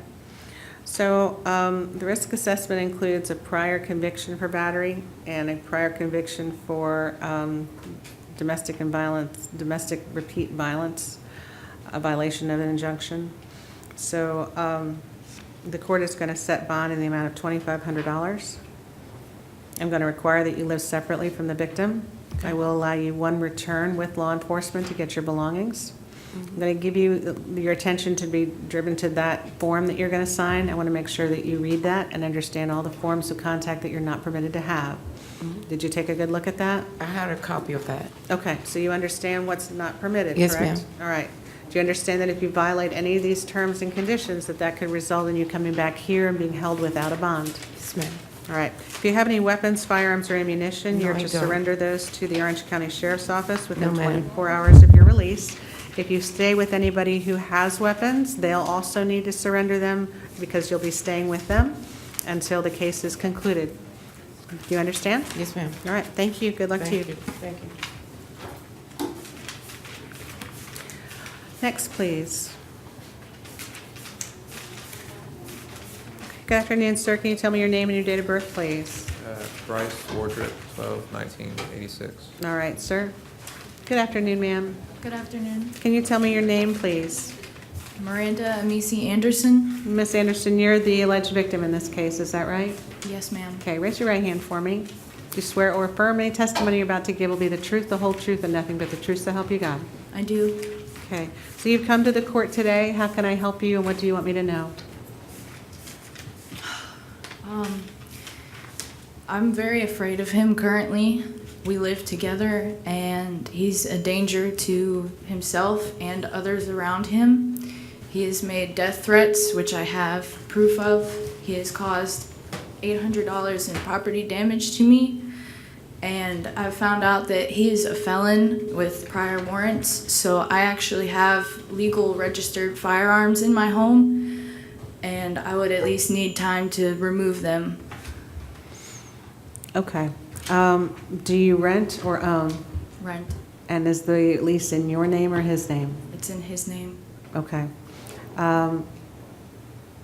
Do you have another place to go, or what is your plan? Currently, I don't have another place to go. I would need enough time to figure that out. Okay. State, do you have any questions? Not at this time, Your Honor. Okay, hang on, we'll do some business over here, and I'll be back with you. I don't have any questions for the alleged victim. All right, so I'm going to appoint your office to represent the defendant. He qualifies for your services. Does he have an alternate address at this point? He does have another place he can go temporarily, but I would ask for maintain separate residence rather than a do not return because it is his home and he is the one on the lease. So I would ask for no contact and maintain separate residence so that he can temporarily be somewhere else while she gets her stuff out because he is the one on the lease. That would be my only request. Okay, what's the state's position on that? State will defer to your judgment on that, Your Honor. However, there is a concern about the weapons in the home. Well, they belong to you, correct? Yes, ma'am. Okay. So, what I can order is that he have one return to the apartment to get his belongings with a law enforcement officer, that they are to maintain separate residences, and that he's not to go back to the apartment until his next court appearance. Because there'll be a court appearance in front of Judge Bell, but I don't want to risk them having contact. Right. So at that point, ma'am, the next court appearance will be set. You can look online and see when that is, or the state attorney's office will advise you. If that's not enough time to move out, then that'll be a conversation in front of the judge that'll have the case. But for now, I'll only allow one return so that he can get his belongings with law enforcement, and then you have that space until you can get another space, okay? Okay. My only question is he going to be released? Is he going to be released on bail? Well, he is charged with a misdemeanor, which is something that I have to set a bond, unless there was some other reason, and I'm looking at the history now to see if, and state, do you know of any reason why the court would not be required to set a bond?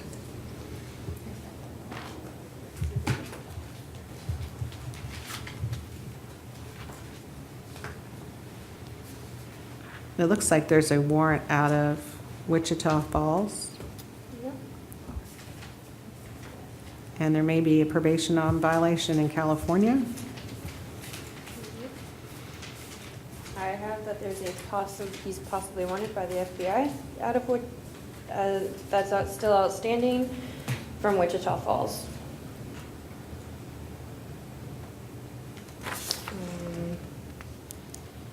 Are there any outstanding warrants that have out-of-state pickup? Filmmaking says no extradition from Yeah, that's what I see too. In-state pickup only? Yes, ma'am. Yep.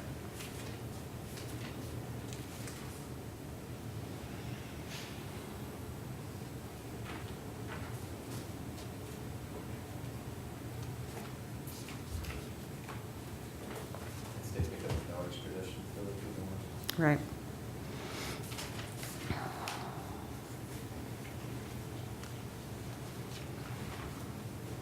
Okay, so I have 0 felony convictions, I have 4 misdemeanors, and I have 6 failures to appear.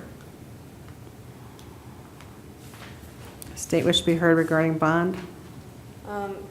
Due to the victim's testimony and possibility of warrants, we just ask that it be slightly higher than typical, Your Honor. And again, no contact with the victim, no possession of weapons or firearms or ammunition. Do you wish to be heard regarding bond? Yes, Your Honor. Those warrants at this point are unconfirmed, non-in-state pickup. So I would ask for a $1,000 bond because he has no felony convictions, and the only misdemeanor convictions he have appear to be driving-related, no domestic violence history. So $1,000 would be reasonable. Except he's got 6 failures to appear, so that's problematic. So the court's going to set bond in the amount of $2,500. The other conditions are as follows. No contact whatsoever with the victim. Please read carefully the form that you're being given. Have you already signed it? Okay, so I'm going to read it out loud so both of you understand what the terms and conditions of that are. You must not have any in-person or face-to-face contact with the victim. You must not write the victim. You must not telephone the victim. You must not page the victim. You must not fax or text message the victim. You must not email the victim. You must not leave any notes, cards, or other items for the victim. You must not have anyone send messages to the victim. You must not do anything in any way that intimidates the victim. And you must not communicate in any way with the victim, which would include social media. So no trying through Facebook, Instagram, any of those things to communicate with her. Do you also understand that those are all conditions of his release? Yes, ma'am. So if any of those are violated, you can contact law enforcement or you can contact the state attorney for a revocation of his bond. You are not to have any weapons, firearms, or ammunition, sir. If you have any weapons, firearms, or ammunition, they need to be surrendered to the Orlando Police Department within 24 hours of your release. If you are living with somebody who has weapons, they're under the same obligation. It's not a permanent forfeiture by any means. It's just to keep those out of the way while the case is pending. As I said, you need to have an alternate place to stay. You may return one time to the residence where you were living with law enforcement, but until Judge Bell has an opportunity to evaluate the totality of the circumstances, you're not permitted to go back to that apartment. Do you have any questions? No, ma'am. Okay, thank you for your appearance today. Thank And good luck to you both. That's info for your attorney.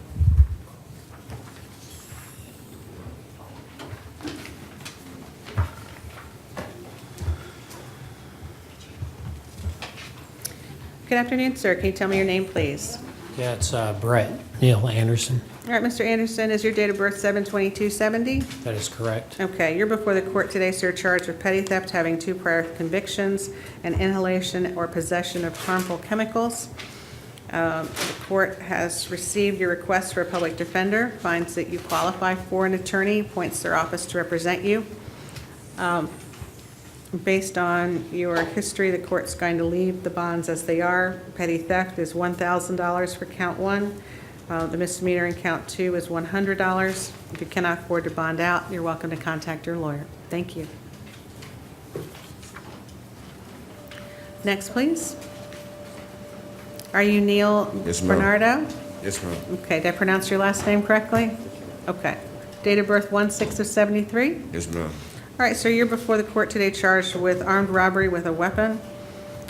Court does find that there is probable cause to support that charge. I'm going to appoint the Office of Public Defender to represent you. Bond is set in the amount of $10,000. You are not to return to the location where this occurred. And you are not to have any contact whatsoever with the victim. Thank you, sir.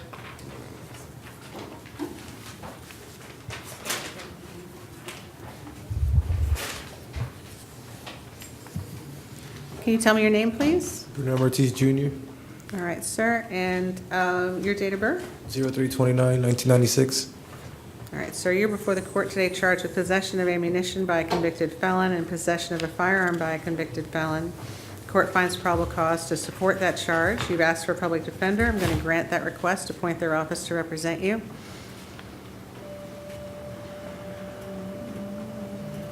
Court's going to leave the bonds as they are, $150 for count 1, $4,000 for count 2. If you cannot afford to bond out, you can contact your attorney for a bond hearing. Could you please repeat those bonds amounts for me? Absolutely. Count 1 is possession of ammunition by a convicted felon, that's $150. Count 2 is possession of a firearm by a convicted felon, that's $4,000.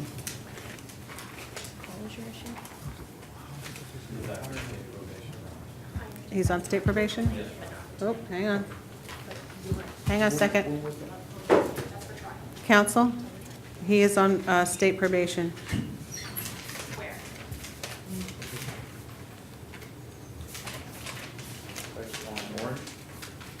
For what? Do you have a case number? 1810400 is the BCP. Is there any way you can find a court case number that would link to that? 2018 CF 010400AO. 010 400AO. charges, please? Looks like burglary, unoccupied structure, Okay. Court's going to hold you at no bond for 72 hours for the on-view VOP to be done.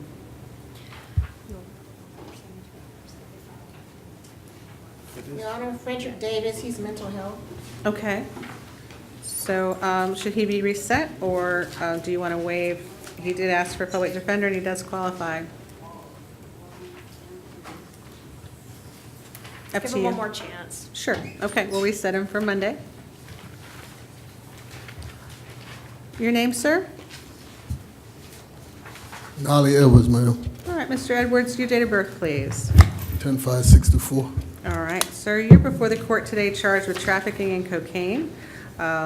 Based on the quantity, the standard bond is $100,000. Court's going to grant your request for a public defender. Your Honor. Oh, I'm sorry. I'm here. Okay, he had filled out a form, so. Nicole Dickerson for Mr. Edwards. Yes, ma'am. Can I be heard on probable cause? Sure. I wanted to point out to the court that in the four corners of the affidavit, the law enforcement officer indicated in his report that he watched Mr. Edwards pull up to the property. He watched him exit the vehicle. He watched his hands because he described his hands as making furtive movements. And he watched Mr. Edwards manipulate his head wrap. He never indicated that he saw any movements indicative of Mr. Edwards concealing anything under the car. And as the court, I'm sure, is aware, there's no evidence of knowledge here, and mere proximity to the contraband that was later located after Mr. Edwards had already left the scene would not be sufficient. And I understand that this is a probable cause argument, but it wouldn't be sufficient to even establish probable cause in this case as to his knowledge of the package containing the trafficking weight of cocaine. Well, on page 2, he talks about the driving pattern, the furtive movements upon exiting the target vehicle, location underneath the vehicle, the suspected cocaine was found, and the bag was completely dry while the ground was wet. So you're saying that that's not sufficient? I don't believe that it would be sufficient if he watched the defendant get up and exit the car, watched the movements that he made, and didn't see him make any movements. As a matter of fact, I believe he wrote that as he was walking up, he saw the package under the car. State? Yes, Your Honor. He also observed that the driver was also the sole occupant of the vehicle. That he had clipped to his belt a black pocket knife, and the blade on the pocket knife had visible white residue, which tested positive for cocaine? Well, Your Honor, that was after Mr. Edwards had already been at another residence because he did exercise his right to leave the consensual encounter and did so.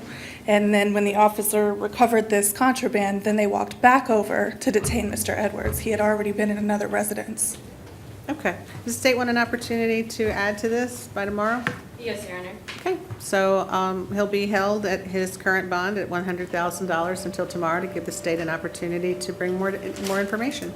Your Honor, in the meantime, could I inquire briefly of the defendant just to ask for, I had intended to ask for a bond of $50,000. May I inquire briefly of the defendant as to his financial means? You're welcome to make your inquiry. He had filed a notice of invocation of constitutional rights indicating that he, I just want to make sure that he's wanting to talk on the record out loud. Let me ask him just 1 second.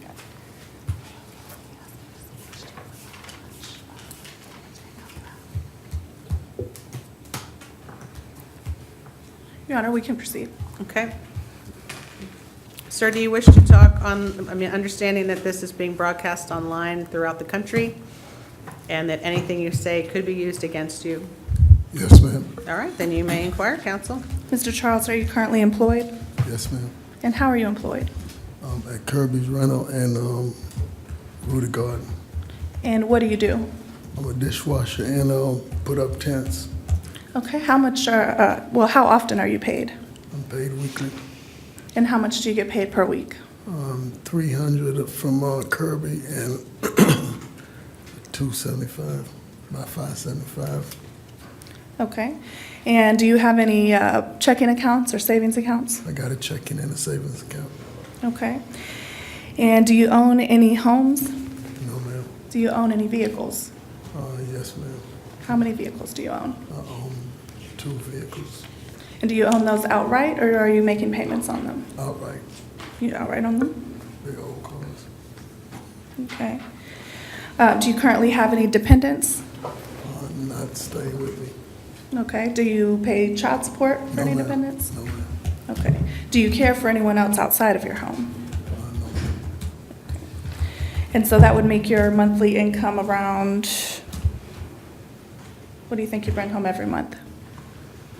We'll bring on at least 11. About 1,100? Okay. How much could you afford to pay to post your bond today?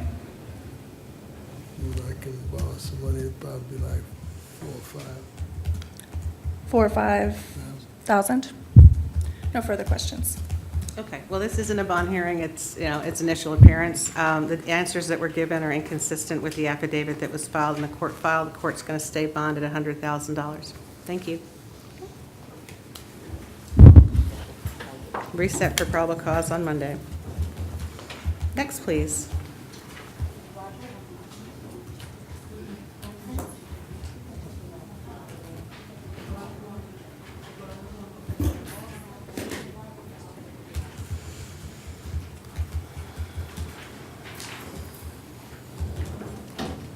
Good afternoon, sir. Can you tell me your name, please? Hey, Your Honor. My name is Roger Guyton, And Mr. Guyton, your date of birth, please? 040691. All right, sir. Apparently, you failed to appear for a court appearance on a driving while license suspended or revoked charge. As a result, the judge, let's see, what the amount is. Judge issued a capias and did not put any bond amounts. You're being held with no bond on the capias. So I don't have the authority to change that. Did you have a lawyer representing you on the original case? I had a public defender. Okay, that's a lawyer. So we're going to make sure that the Public Defender's Office is still retained to represent you. If you are unable to get out in a timely fashion, you're welcome to contact your lawyer to see if they can help you get in front of that judge, okay? Okay. All right, thank you, sir. Thank you.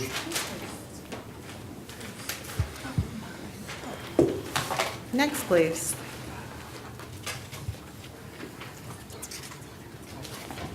Are you Donald Lindell Hapson? Yes. All right, Mr. Hapson, come up forward. You're before the court today charged with burglary of a conveyance, dealing in stolen property, receiving money from a pawnbroker, grand theft third degree, and criminal mischief. A judge already reviewed the probable cause affidavit, found that there was probable cause, and executed a warrant. Bonding count 1 is at $150. Bonding count 2 is at $5,000. Bonding count 3 is $150. Bonding count 4 is $150. Bonding count 5 is $100, for a total of $5,550. And you're not to return to either location listed in the affidavit. I'm going to go ahead and appoint the Office of Public Defender to represent you. So if you cannot afford to post your bond, you've got an attorney to talk to. Thank you. Next, please. What's your name, sir? Donald Hecker. Okay. Mr. Hecker, you're before the court today Your Honor, would you waive the reading? I sure would. And this is the one that I brought up earlier about not having the affidavit to issue warrant, so I was challenging probable cause as well as proof evident presumption great because there's no factual basis at this time. Okay. State, would you like to have 24 hours to do that? Yes, please. Okay. Based on the nature of the charge, there is no standard bond, so he will be held without bond to visit with the court tomorrow morning, at which time he can address the probable cause issue. Yes, Your Honor. Thank you. So no bond remains on all counts.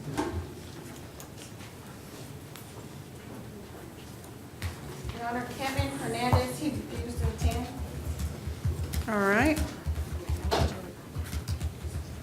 So let's see, is that his first refusal? Yes, Your Honor. Okay, so we'll give him another shot.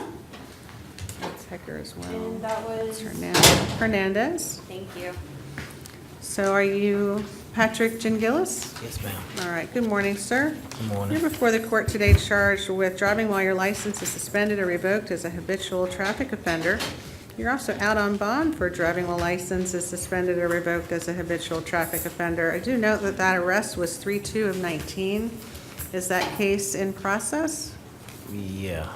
Well, don't talk to me. I'm asking the lawyers in the room. Yes, because it's a CT, the traffic violation counts as a charging document, so I can't make that argument in good faith. Okay. I would ask that you take no action so that he can fix his driver's license, but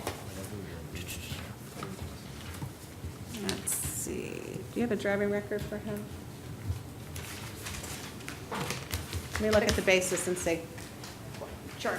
And then to add to that, I'd say if the court is inclined to revoke his bond, rather than setting it 0, I would just ask that you set a new bond.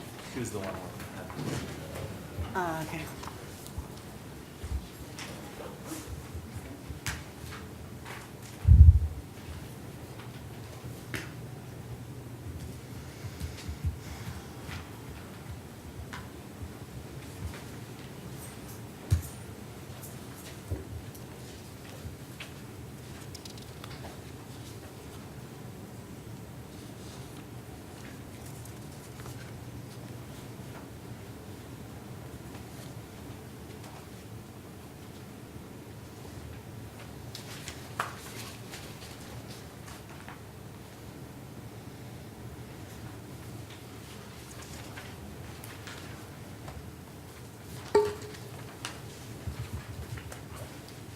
What says the state?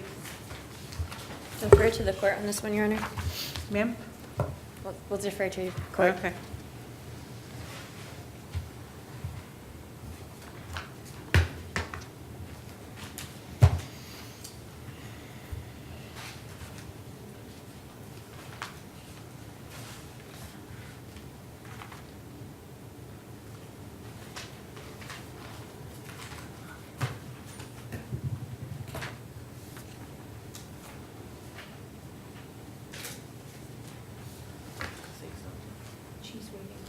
Court's going to revoke bond on 2019 CT 3745. However, I am going to set a new bond of $5,000.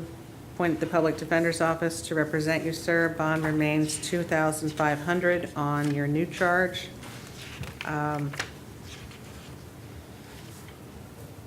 Appreciate your cooperation with law enforcement, which is why I gave you a bond. Can I say something? No, you don't. We'll talk about it later with your attorney privately.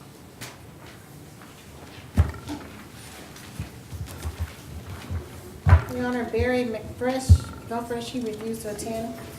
Okay, is that his first refusal? It would be, yes. Okay, so we'll give him a try tomorrow. Reset. Hey, Mr. Stevens? Good morning, Your Honor. Good afternoon, Your Honor. Good afternoon, sir. What's your date of birth, please? 08/18/1963. All right, sir, you're before the court today charged with driving while your license was suspended or revoked as a felony. The court does find that there's probable cause to support that charge. I'm going to appoint the Office of the Public Defender to represent you. I'm going to leave your bond at $2,500. If you cannot bond out, contact your lawyer.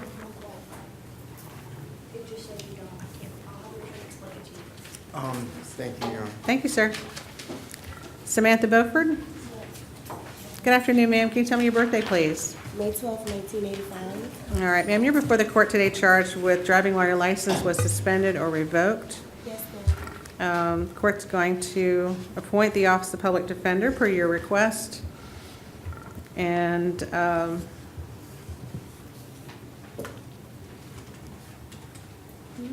is there a second count? I only have the one, the driving on a suspended license.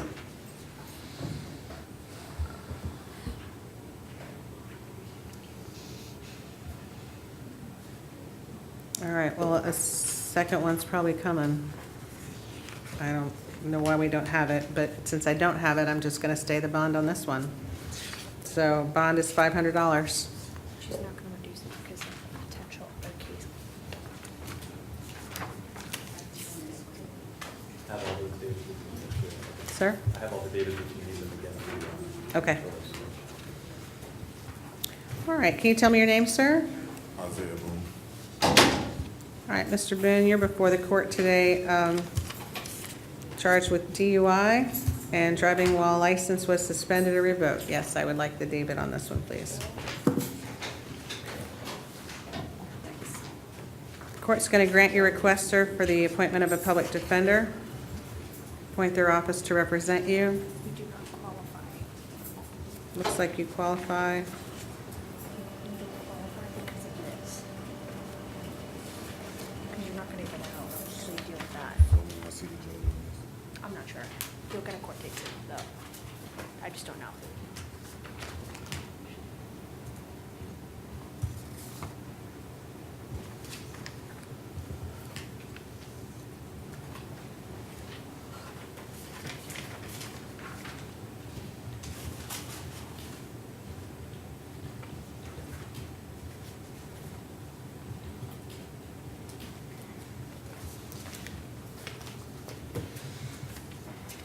Court's going to set bond in count 1 at $500, bond in count 2 at $100. If you cannot afford to bond out, sir, you need to contact your attorney. Your Honor, Monserrat Ferreira, he's mental health. Okay. If you're familiar and want to waive his appearance, you're welcome to. If you're not, I'll go ahead and reset him for tomorrow. I don't know that our office has ever represented him. Does he qualify? I would say maybe just reset it because there is a complicated issue with with the Okay. probation. Happy to do that. So court will reset Mr. Ferrer. All right, name please? J.R. Jean Philippe.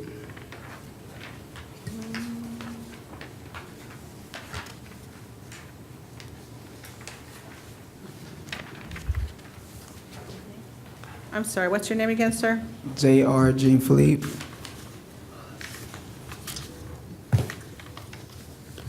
I also have you as Jean Philippe, is that correct? Yeah, but it's Jean Philippe. That's how you pronounce it. Okay. All right.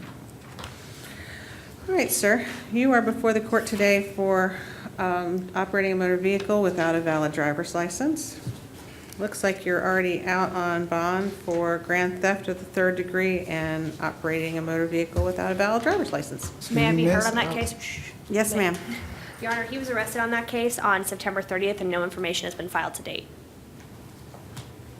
Okay, well, that's September 30th. Oh, I'm That's sorry. not- I thought it was, I've lost track of what day it is. I just realized. That's that- pretty recently. Yeah, no, that was less than 33 days ago. Never mind. It was. So as, For some reason. yeah, as he was on active pretrial release, and we've got a new violation that's the same as the old violation. And some of the aspects of the affidavit, the court's going to revoke bond on 2019 CF 13720. That'll be no bond. And on the new case, the court's going to bump it up to $1,000. If you cannot afford an attorney, sir, one has been appointed for you, and Can't afford your bond? Feel free to contact your lawyer. I'm gonna let him know you're back. Next, please. Good morning, sir. Brian Snow, All right, Mr. Snow, can you tell me your name, your date of birth, please? January 7th, 1997. All right, sir.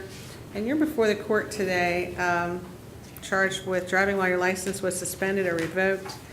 And it looks like you were out on bond for possession of heroin and possession of drug paraphernalia, bonding out on 10/12. Yes, ma'am. I'm going to appoint the Office of Public Defender to represent you.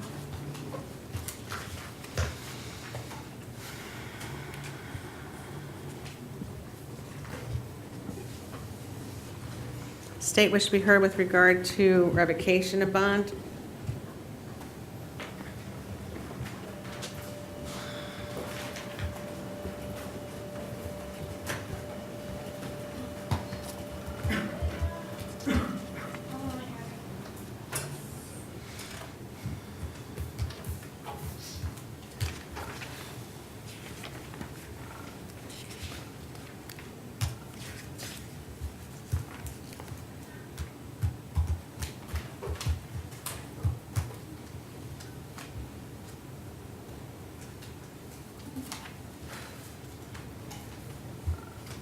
State will defer to the court's judgment on that one, Your Honor. Okay. First, we would ask that you take no action given his limited history. He has no failures to appear. If the court is inclined to revoke his bond, we just ask that you set a new one rather than setting it at none. Okay, well, it's a little different when you read the affidavit. As the vehicle was turning, the defendant threw two small plastic baggies outside the driver's side window. So I don't think conditions of release are working. Court's going to revoke bond on 2019 CF 14369. That'll be no bond. And as to the new law violation, bond is going to be set at $1,000. Will you appoint the PD on that felony case, the one you just revoked on? Yes, ma'am. Because we don't represent him yet. Okay, you do now. Thank you. Next, please. Good afternoon, sir. Can you tell me your name and your date of birth, please? You gotta listen to the judge. I'm sorry. Or not, I'll just tell you. Are you Severino Castillo? Is your date of birth 12/17/1967? 69. 69? Okay, can we verify his date of birth in our system? Make sure we have the right one.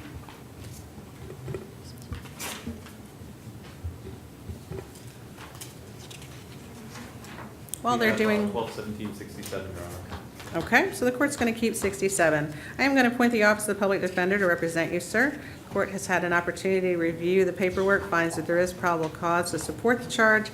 Also have had an opportunity to review your history.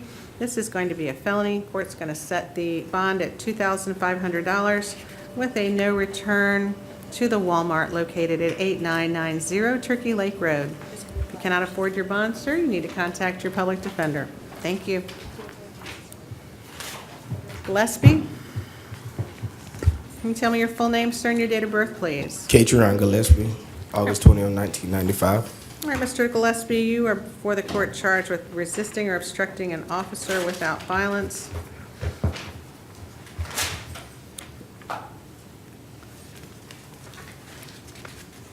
You've asked for the appointment of a public defender. I'm going to appoint their office to represent you. Give me just a second, sir.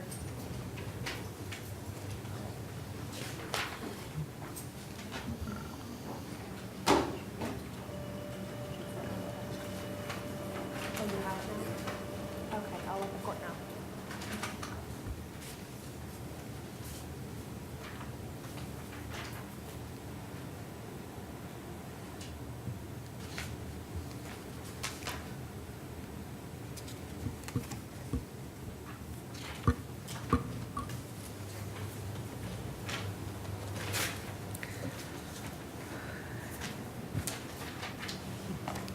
All right, so I have a cover sheet that says that he qualifies for PTR, and I have an arrest affidavit that indicates that he's on probation.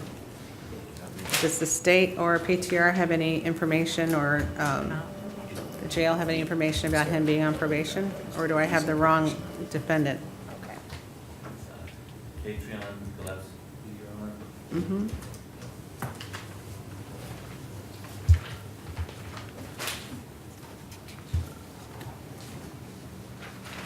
See where we is on probation.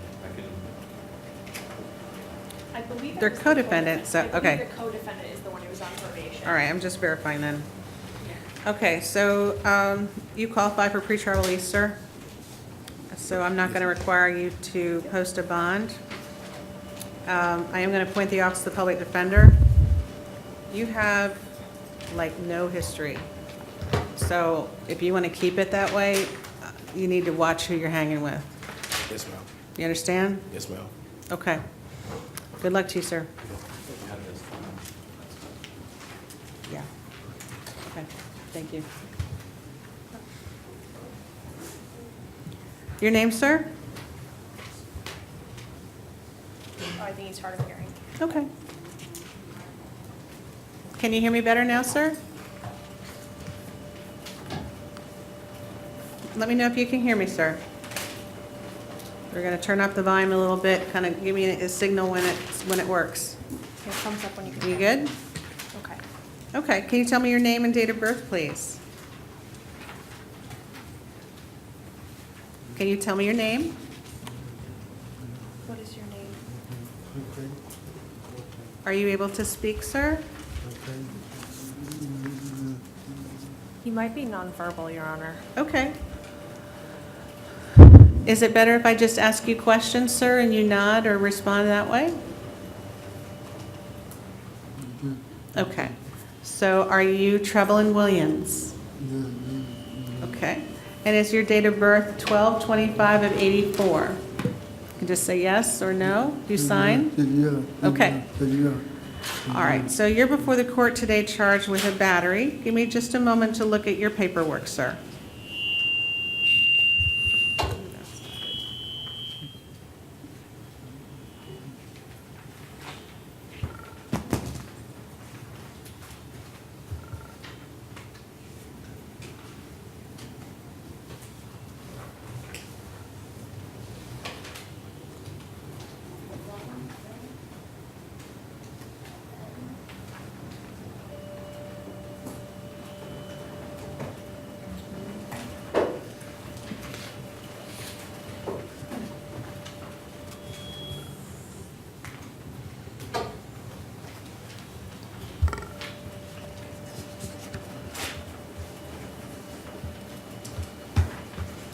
All right, sir, I'm going to leave your bond at $500. I'm going to appoint the Office of the Public Defender to represent you so you have an attorney. And, Madam Public Defender, it might be good to get somebody to come and visit with Mr. Williams. That's making note. Okay. Mr. Williams, do you sign? Yes. Okay, so we'll get somebody maybe to help you with that. Thank you, sir.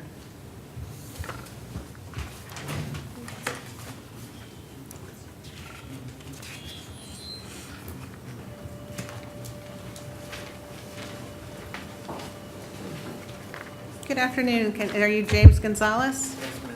All right, Mr. Gonzalez, is your date of birth 11/24/74? Yes.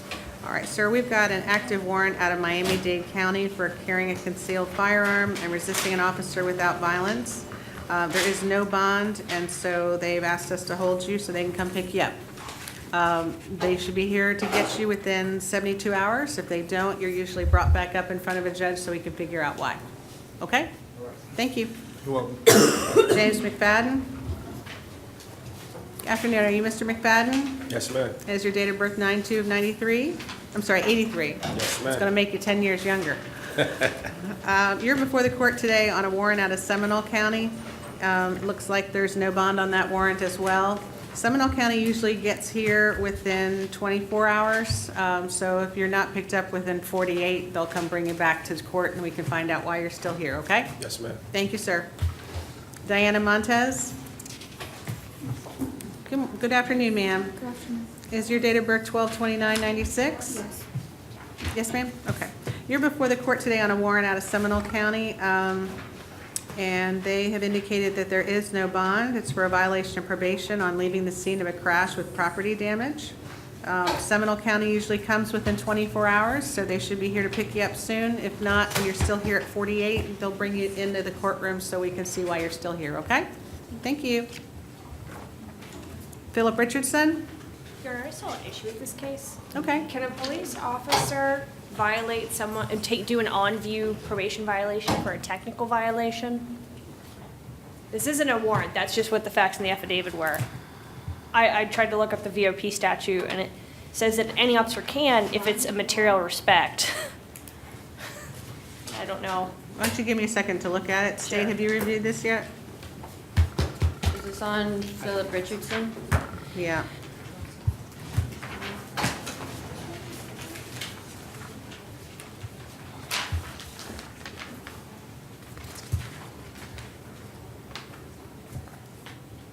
Because I thought he was just here for an active warrant out of Volusia. Do you have an active warrant? I didn't have an active warrant, because I had an arrest affidavit for him that said he violated his probation for possessing alcohol. So I didn't think I thought only his probation officer could violate him for a technical.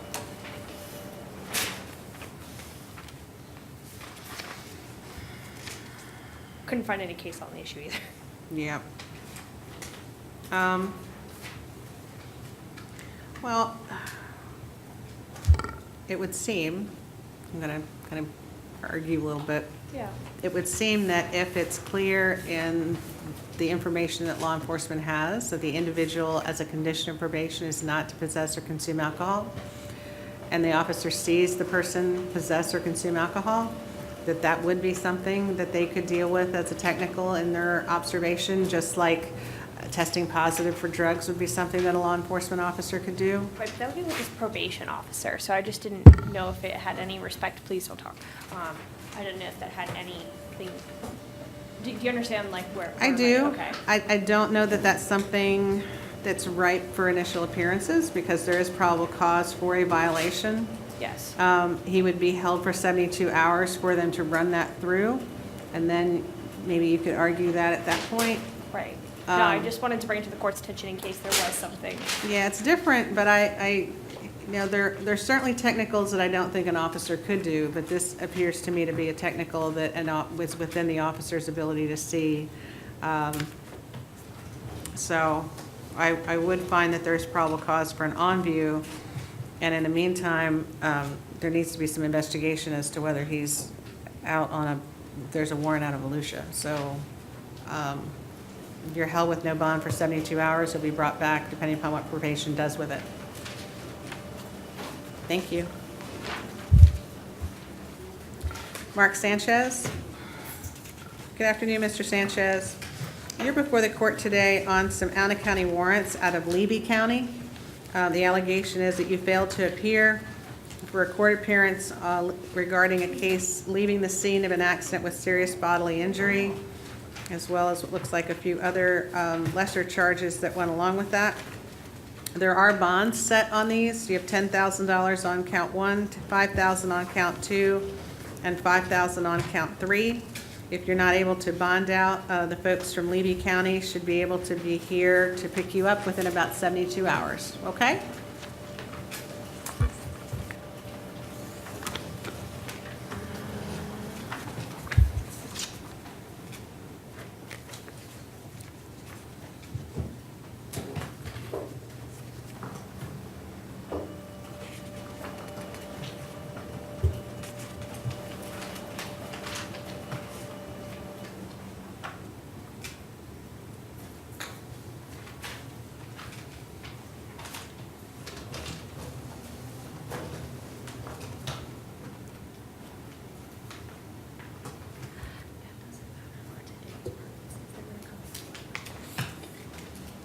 Thank you, sir. Your Honor, Mario Gonzalez is medical. Okay. Ty Seabury, he refused to attend. Okay, so talking about Miss Muriel Gonzalez, she's still in the hospital. We had reset so that she would be seen 24 hours upon release from the hospital, so maybe we could verify that. So once she's released, I will see her. As to Mr. Seabury, that's a second refusal. It's a violation of probation on a VOP warrant.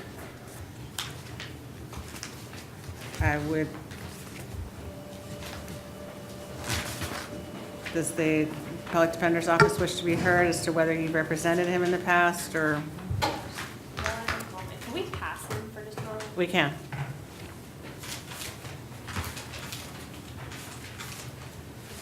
Noel Vargas? Good afternoon, Mr. Vargas.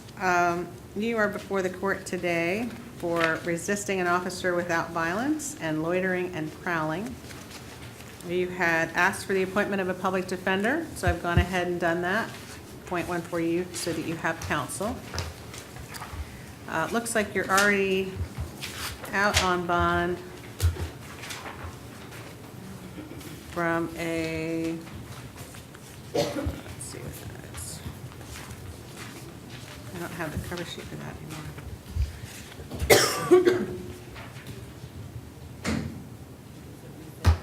Yes.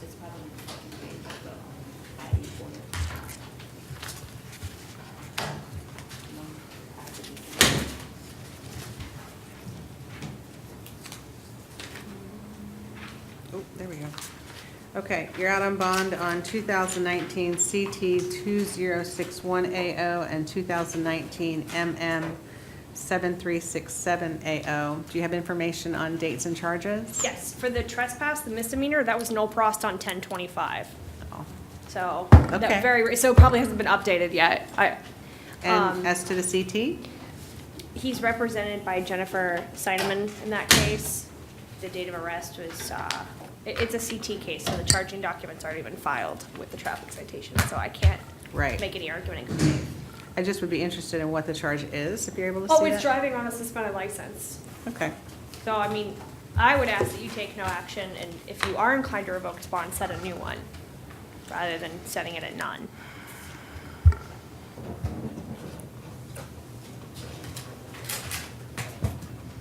Do you have a David on him? Your Honor, on the trespass, there was no info on 10/25/19, so we pulled that out, and on the other one, you're wanting a date on,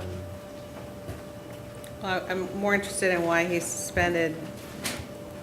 Looks like he's got at least one or two or three prior DeWillis's. with knowledge of second conviction, said he bonded out for 2,500. Okay, and that was the last one? That's what we put That's as what he's out retained on? for him on that one, yes. Okay, so I will grant your request. I will revoke bond on 2019 CT 2061AO, set bond in the amount of $5,000. And as to the resisting officer without violence, bond will be set at $1,000.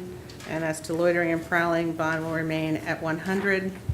And you are not to go back to the Moose Lounge. Thank you. Yes, sir. I can readdress Mr. Seabury now. Great.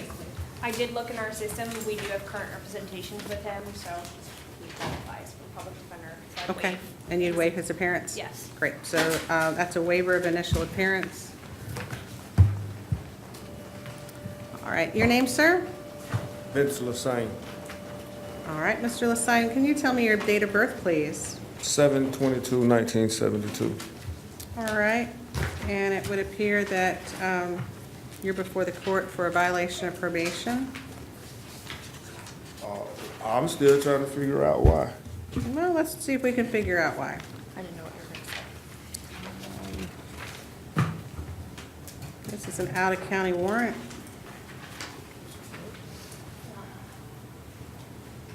No bond.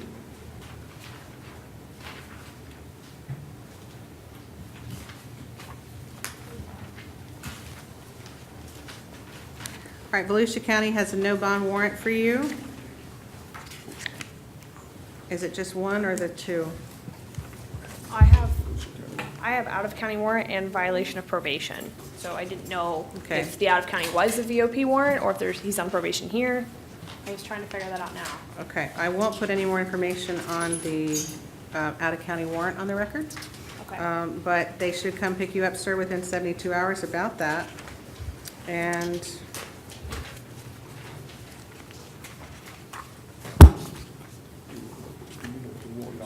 yes, sir. HRSO, I guess reporting instructions for being an HR, I'm sorry. Right, so there would need to be reporting. Yes,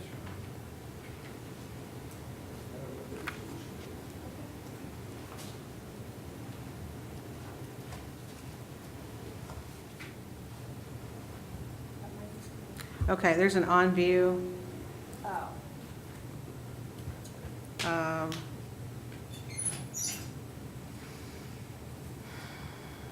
On an Orange County Circuit Criminal Court, Division 20 case, probation began on 3/8/215. And so, okay, so what it seems is that there was an arrest on a Volusia County case. That's where we've got the warrant. Okay. And we have now a VOP on an Orange County case as a result of the new law offense. In Volusia County. Yeah, Okay. but there's, the VOP is here in front of Kess Division 21. Okay. Do you have a case number for that? I do. 2006 CF 13423 AO. 13423? Mm-hmm. Okay. 13423. So I'm going to appoint the Office of Public Defender on the BOP here, and he'll be held without bond on the Volusia, so no bond on both. It'll be interesting to see who transports or how that works out.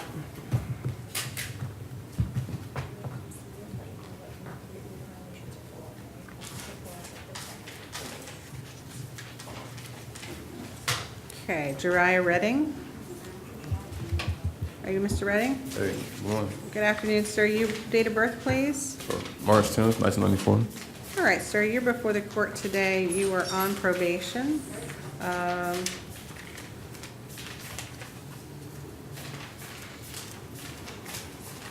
So you were incarcerated in Hillsborough County, so your probation told for a period of time. You were ordered to report. Allegedly, you failed to do that. So Judge White has issued a BOP warrant with no bond. Also looks like we've got a new law violation, burglary of a conveyance, grand theft in the third degree, and criminal mischief.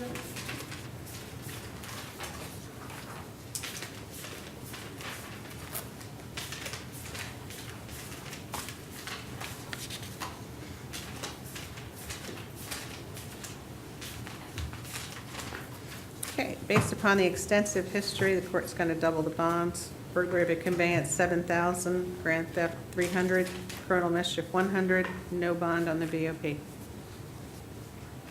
you, sir. Public defender appointed on both. Lashana Bolden. Good afternoon, ma'am. Can you tell me your name and date of birth, please? Lashana Bolden, March 3rd, 1977. Okay. This is an open container. Is the state authorized on these?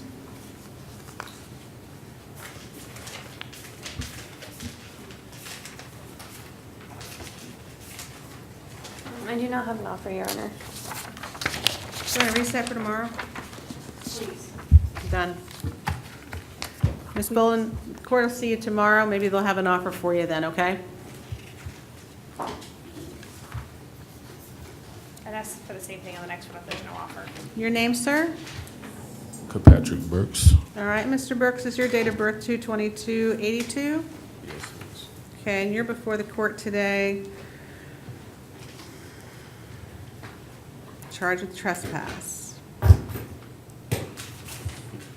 Okay, would you like the opportunity to be brought back up tomorrow to see if the state might have an offer for you versus having a bond?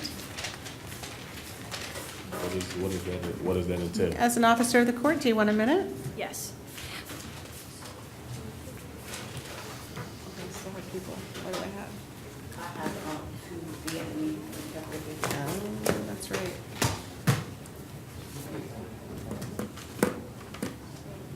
And do you have the paperwork for that? Okay.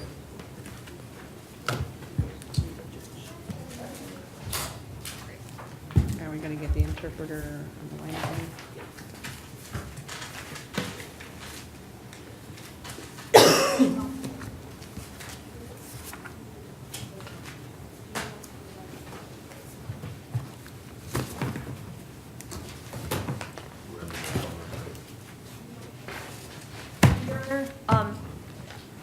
Don't reset it for tomorrow. I have some other concerns. Okay. So we won't be resolving it tomorrow either. Okay, so the court's going to appoint the Office of Public Defender to represent you, sir. I'm going to leave your bond at, is it 500? 250. At $250. You're not to return to the location where you were arrested. And if you can't bond out, contact your attorney. Thank you.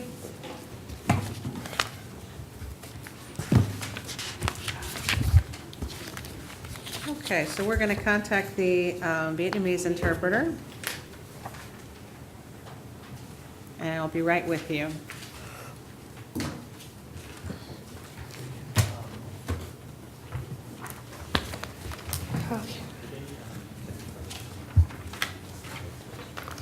They reset her for tomorrow because like she doesn't have an offer.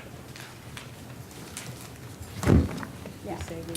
Yeah, I think so. Because like she wants to get her an offer, like for 8 days, the attorneys will have an offer. I'll give you the last 2 minutes.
Does Mr. Nguyen speak English? That's what's on the affidavit.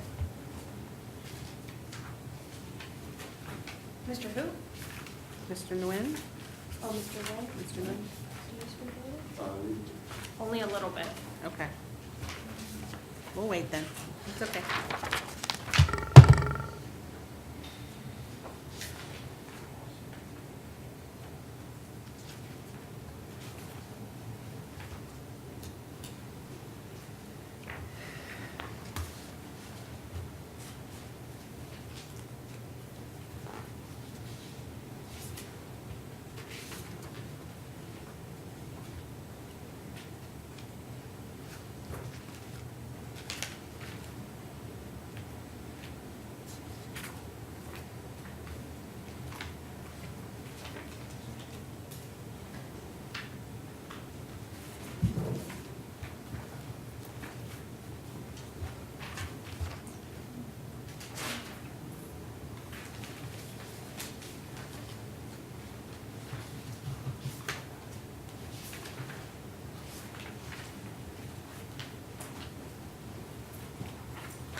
talk on.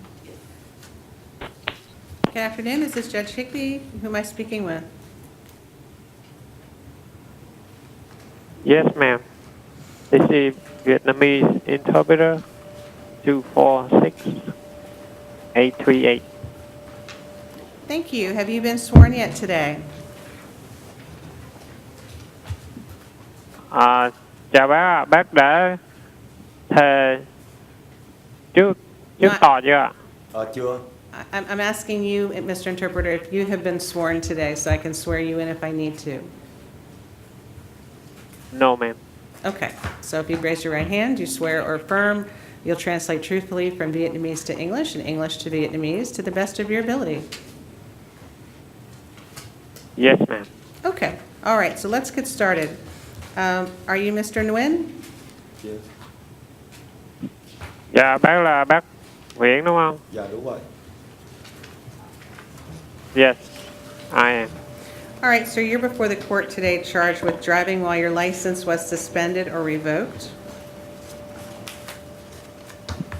Vậy bác bị ra tòa trước hôm nay bởi vì phạm lỗi lái xe khi mà bằng lái đã tịch thu đúng không? Tại cái nó gửi cho cái địa chỉ cũ em không biết á. Rồi em đi đổi cái nhà mới, mở nhà mới, khu mới rồi em không biết cái địa chỉ cũ đó, rồi cho nên nó gửi thơ vậy em không biết nó bị spam. Rồi hôm qua em chạy stop em đợi thôi. The mail was sent to my previous address, and I didn't receive the notice Okay, well, because hang on. I live. I'm gonna interrupt the interpreter. We don't want you, sir, to say anything about your case because that could be used against you and you have the right to remain silent. Thì bác không nên nói nhiều. Tại vì nếu mà bác nói những cái gì mà nói ra sẽ là bằng chứng để chống lại bác. Chỉ trả lời ngắn gọn. Does he qualify for pre-trial release? No, Your Honor. Theo như bây giờ em làm gì? So he asked, what should he do now? Your Honor, I would ask that he be released on his own recognizance. It's the state's non-monetary bond policy to advocate for ROR in charges such as driving on a suspended license. Do you have an extra cover sheet for me, please? 'Cause I was trying to see if he qualified for a PTR and apparently he does not.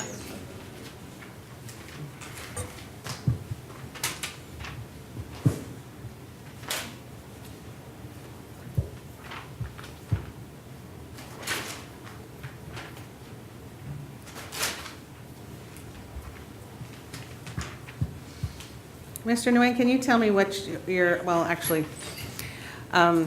counsel, what I'd like to know is if he can verify a current residence,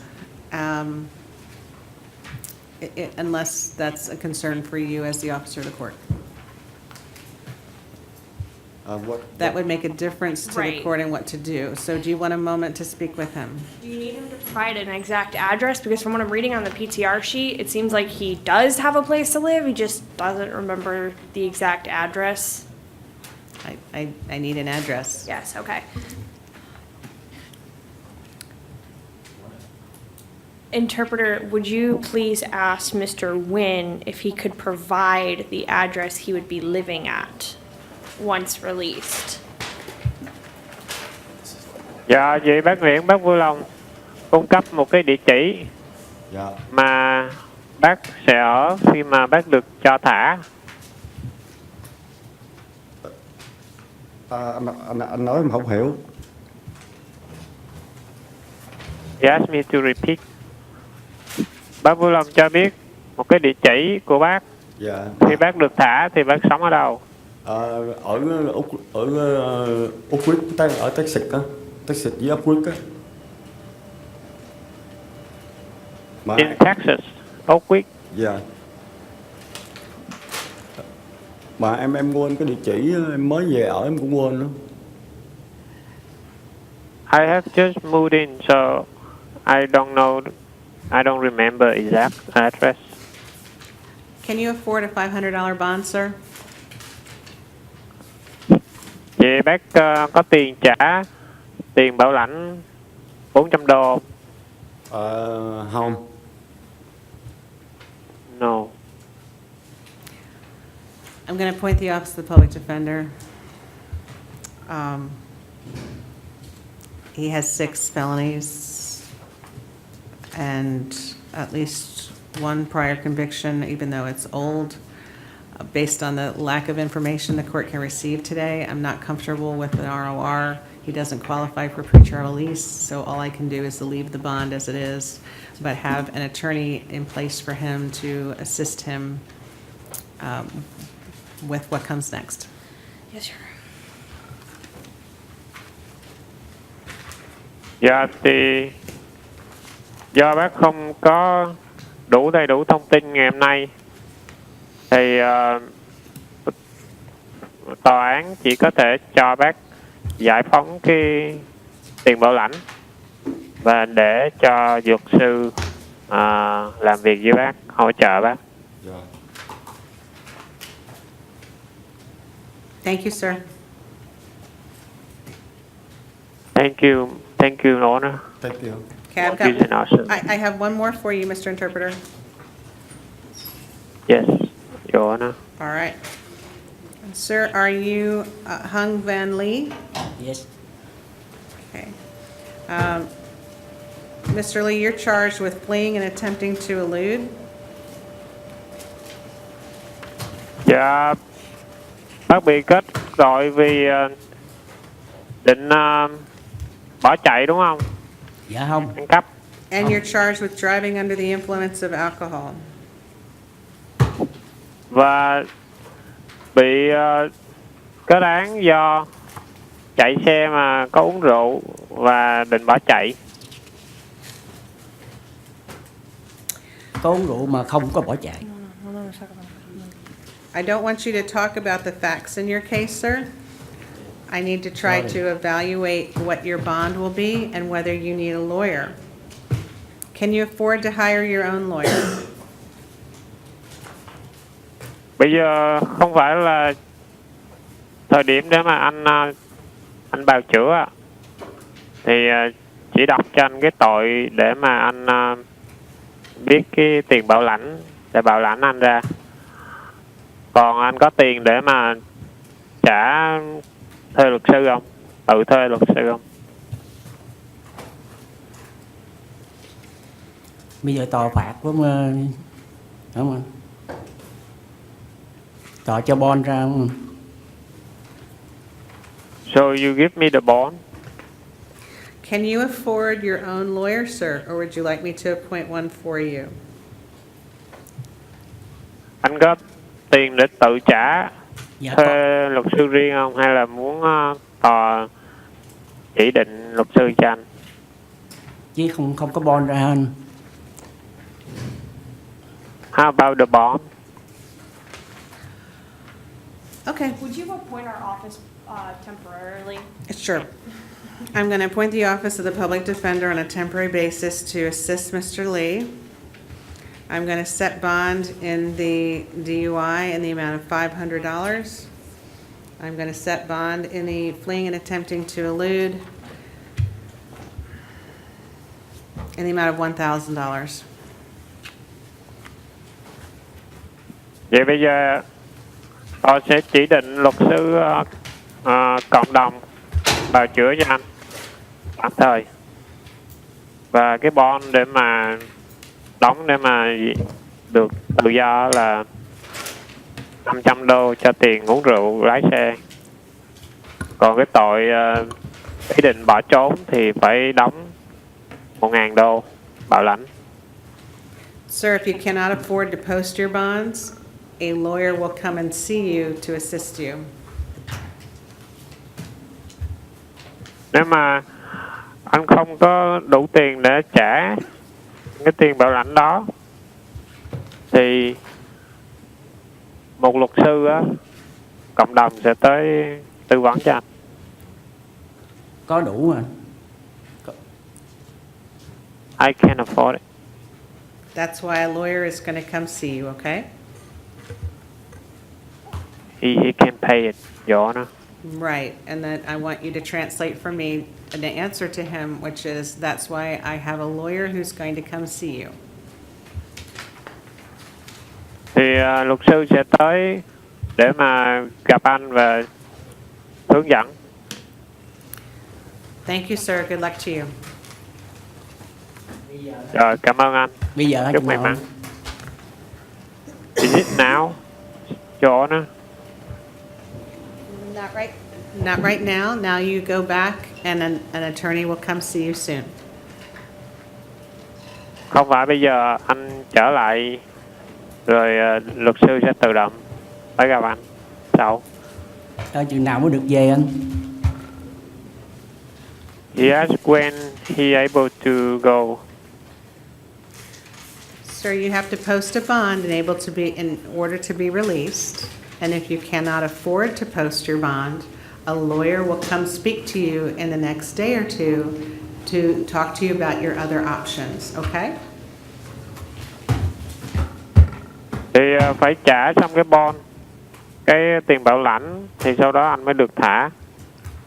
Còn nếu anh không có đủ tiền trả thì sẽ có luật sư tới tư vấn cho anh những cái lựa chọn khác Con trong gái em vòng nó, 1-2 ngày. con gái em nó có ngoài, anh kêu nó trả giùm.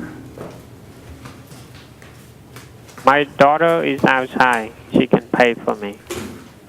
Okay, then good luck. Thank you, sir. Thank you.